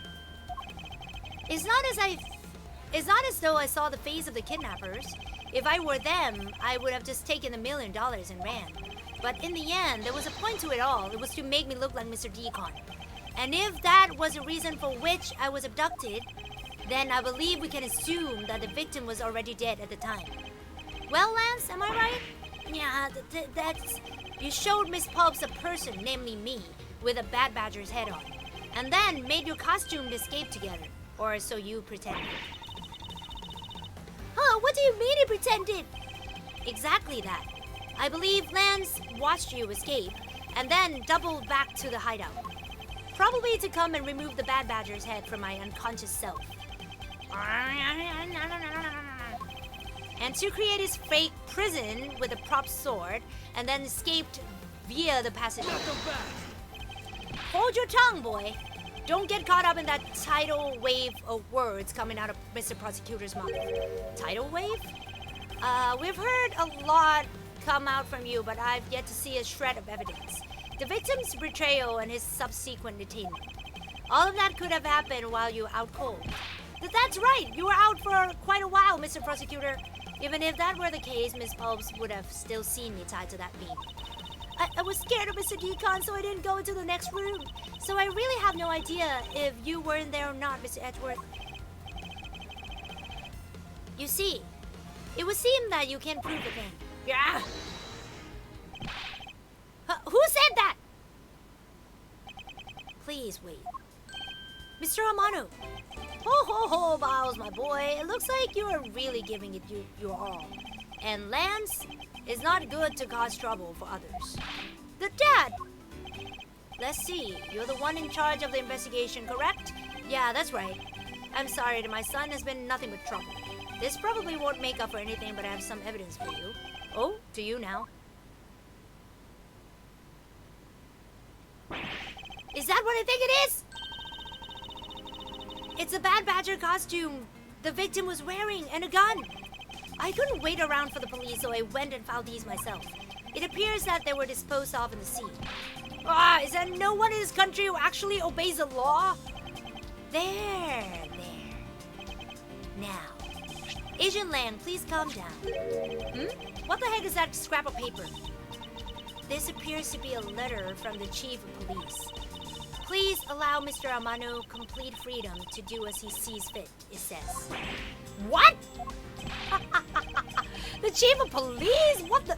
Just who does he think he is? The person who wields the highest authority in this area. Ho, there. Now. There is no need to be so upset. Hey, I'm not a cop from this land, so I'm not bound by the laws of your country. Now. This wasn't meant to strong-arm you into anything, it's just a request. I'm only asking that you please respect the laws of the land. I can't really say no to that. However, returning to the topic at hand, it doesn't matter who found the evidence, its value remains unchanged. Alright, now let's take a look at this new evidence. I've already got the results back. I had a special forensics research lab that I'm on good terms with. Conduct a test. They verified that the blood on his costume belonged to Oliver. As for the gun, the only fingerprints they could find were yours, Lauren. What? You disappoint me, Miles. I can't believe that you would cause my son such stress and heartache. Thank goodness I was able to find the final pieces of evidence. With this, you have no reason left to push my poor boy around. That's it? These are the case-making piece of evidence? Ha! I'll be the judge of that.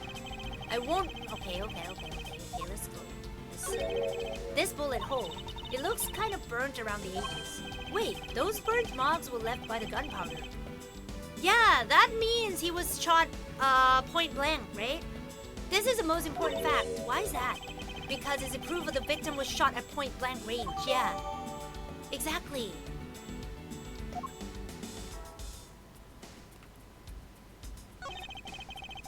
Could this gun be the actual murder weapon?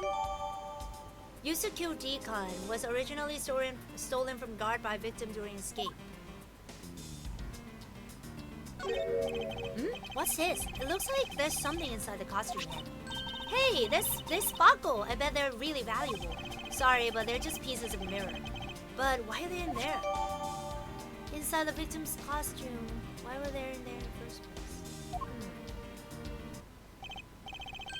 Well, are these not the most definitive pieces of evidence you've ever seen? Thank you, Dad. This should be enough to convince Mr. Edgeworth over there. Oh my god! I need this to end! I only have one chance! Decisive evidence.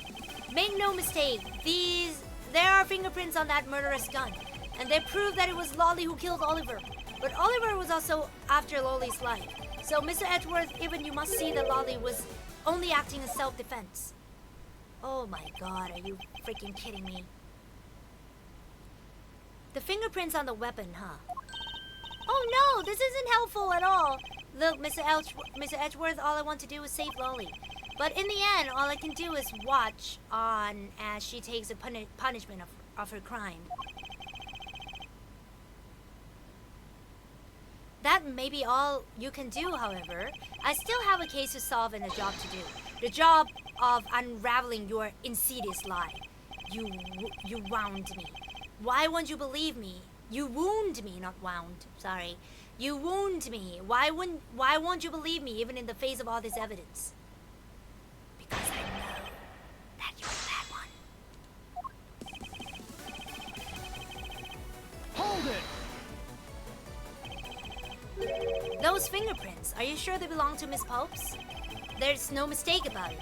Through my connections, I have the best forensics techniques money can buy performed. I find that to be a bit peculiar. What? Are you trying to pick an argument with me? What should I do? Should I raise an objection? Of course! Frankly, I don't believe that Miss Pope's prints should be on that gun to begin with. And the reason why Miss Pope's prints should not be on the gun is... Which gun? Oh, okay, Blue Badger, Lauren, Popes. Because they're wearing costumes! Take that! Yes! It's simply not possible for Miss Popes to have left any prints on the murder weapon. Because while she was at a stadium, Miss Popes was wearing a costume. Huh? But there's been no mistake! We found fingerprints! Well, Miss Popes, do you remember touching the gun at all at any time? Yes. As a matter of fact, I did hold it for a bit back in the hideout. I handed it off to Mr. Decon when he and Lance left for the haunted house. To retrieve the ransom money, I suppose. And there you have it. That is when Miss Pope's prints found their way onto the gun. Grrr. Do you understand now, Mr. Amano? The fingerprints do nothing to prove that Miss Pope's is a murderer. But you still don't have any proof that she isn't the killer, right? You seem very adamant about insisting that your girlfriend is a cold-blooded killer. Oh, Lance! What? No way! I'm incredibly worried about her. But that doesn't change the fact that you don't have any evidence, right? That's where you're wrong. I have the evidence. What? How? The story that Miss Popes killed the victim at the stage in the stadium. The whole affair is simply not true, because that was not the real crime scene, but a setup. This proves that the real murder was not committed at a stadium at all. Is it the point blank? Oh, let me check this. They found Miss Pope's fingerprints on this gun. Can you let me hold it for a sec? I shouldn't if you don't know how to handle it. Besides, Miss Pope's prints are on it. Look! I'm wearing gloves. I'll be okay. It'll be okay. I just want to take a look, that's all. It's not like I'm going to run off with it. The only things I don't return are treasures. Stealing either one would land you in jail, you know. Okay. I think it's done. Okay.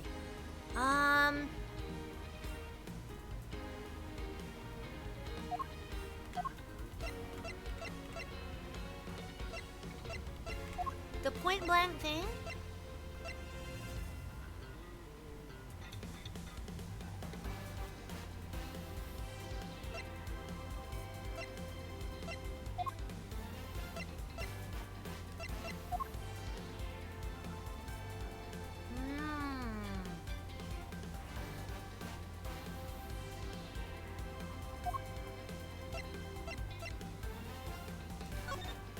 Oh, okay, it's here. Okay. I was looking for this and I'm like, where the heck is this? Take that! Okay. Let us take another good look at the costume the victim was wearing. Then, I believe you'll see why I insist he was not shot at the stadium. This is a part of the costume that proves it. Take that! The burn around this bullet hole was made when the victim was shot at point-blank range. Ah, so then you mean the murderer Miss Oldback saw at the stadium really was. Yeah, she saw two people, but they were separated by distance. If the victim was indeed shot from below the stage, there shouldn't be a gunpowder burn. Ah! Look at you, Mr. Smarty Pants Prosecutor. Since you seem to know all the answers, why not tell us where the real crime scene is in?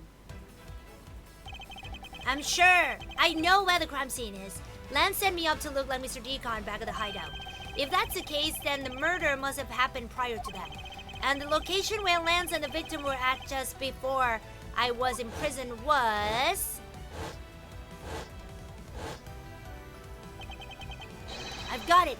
I know the real scene of the murder. The real location in which Mr. Decon was killed is here. Take that! I think it's not unreasonable to assume the murder took place in a haunted house. The haunted house? Yes, and I have proved that it is highly likely that the victim was killed there. What proves that the real scene of the crime was a haunted house? Wah. Take that! These were inside the costume the victim was wearing. There were fragments of a mirror. A mirror? And what does it prove to do? What does it have to do with anything? Indeed, you don't exactly expect to find pieces of mirror inside a costume. Yeah, that's actually pretty dangerous. However, there's one place I can think of where there is a plethora of mirror... Plethora? What the heck? Of mirror fragments. And that is a haunted house. Lance Zamanu, I propose that you killed Mr. Decon with a revolver in the haunted house. After that, you stole the Blue Badger Mobile to move his body to the Wild Wild West area. The timing of when the Blue Badger Mobile was stolen confirms this as fact. Miles, my boy, say no more! I'm sorry, Mr. Armano, but I cannot do it. Be quiet! Yes, please, do something! Stop that boy from seeking any more nonsense! Ernest Armano, correct? I meant you. Now be quiet, Gramps. How dare you? I don't need words. The only thing I require is evidence. Decisive evidence. And to call these mirror bits decisive is a bit too presumptuous, Mr. Prosecutor. What? Sheena! Wasn't there a mirror in the kidnapper's hideout? Yes, there was a mirror there. A mirror that's for the haunted house. You see, isn't it possible the fragments got into the costume there? But, Agent Lang, there were no fragments on the floor, so the probability is very low. Probability? Ha ha ha ha! Lang just said, on truth's path, the word probability does not exist. The only thing that does is definitive proof. The question, Mr. Prosecutor, is do you have the definitive proof you need? Well, Mr. Edgeworth, do you?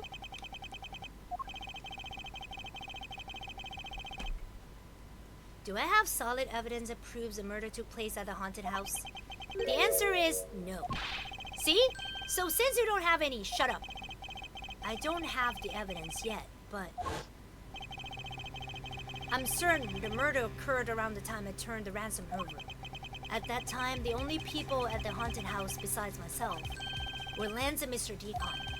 If I can prove that the murder took place at the haunted house, then I can prove Lance's guilt in connection to the murder. What now, Mr. Edgeworth? Agent Lang, I have a special request. Yeah? I'd like to prove to you that the scene of the crime was indeed the haunted house. Why in the world are you asking the werewolf for permission? Because I don't really have a choice if I want to find the truth. Alright, permission granted, but you're not to touch a single thing, got it? That won't be a problem. All that's important to me is that the truth be brought to light. It doesn't matter by who or how it's done, as long as it is. Sheena! I'm here. Put in the paperwork for the authorization immediately. Understood. I'll go get the Gatewater Group's approval. Who is that? Now. Let's hold on for a second. There's no need to obtain approval. Mr. Amano? Agent Lang, if you would please take a look at this. What is this? Sheeta! It's the deed to the haunted house. The deed? Read it out loud! Get Waterland Inc. hereby bequeaths a property known as a haunted house to Mr. Amano for the lump sum of 1 million paid in full in cash. What? Ho ho ho, as you can see, I'm now the legal owner of the haunted house. Are you kidding? When did you... I ran into the owner of the park earlier and we made the deal almost immediately. How quickly things move when you can prepare $1 million in the blink of an eye. That 1 million you paid, don't tell me it was... Oh, that's right. This disgusting suitcase belongs to you, doesn't it? I don't have any more use for it, so you may have it back now. You use a ransom money? My Lance is a good boy. He even apologized for the kidnapping a bit earlier. So I do believe that I will forgive him. After all, he did return the ransom money. That's the way things are. So if you would please discuss things with me from now on. Discuss? What is there to discuss? Why? Permission to enter the haunted house, of course. While we were busy listening to Lance's story, Mr. Amano was out there preempting us. What the heck? He could do that? Permission to search a haunted house is denied. End of discussion. Agent Lang, I want you to arrest that girl. And Miles, you should hurry on home now, my boy, before I really lose my temper. Mr. Amano definitely has a deck stacked in his favor here. What should I do? If I leave it like this, the truth will be lost forever. Okay, we're gonna finish this next time.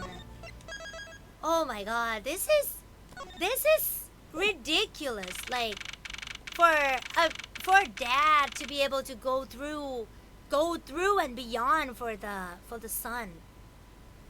That is so not cool. Yeah, so we're done for today, and I'm sorry that I have to do this, but we will continue this again at 8 o'clock in the morning on Sunday. So yeah, we should be able to end this game. We wasted a lot of time because I was so poo-poo back then. So yeah, I'm so very sorry. Konnichiwa, Hoku, konnichiwa. Thank you so much, everybody, and thank you for the gift. Thank you for the sub. Thank you for the bits. Thank you, everyone, for watching. Yeah, that statement was bad. It was so bad. It was so hard. Yeah, but the rest of it was okay. The rest of it was okay, and I think I did well. And I'm happy that I gained the penalty back, the penalty point back again. So, thank you so much, everybody, for coming, and I love you so much, and thank you for following Ace Attorney. Ace Attorney is a good game. It's a very, very fun game.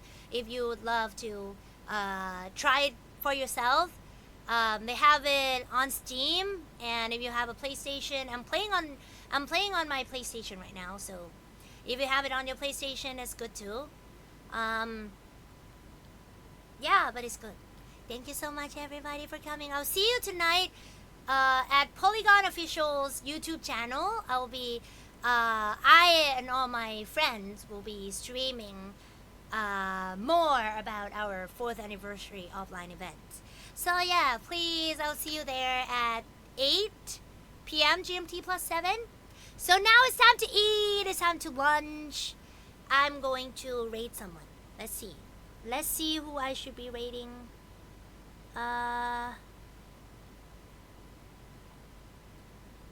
Who I should be rating?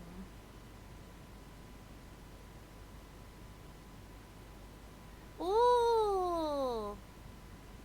This girl is cute. Her name is Kumomomomomo. I'm gonna rate her. Okay, bye-bye! Bye-bye, everybody. I love you. Let's rate. And I'll see you later. Kiraryoku! Over and out! Wah! Wah!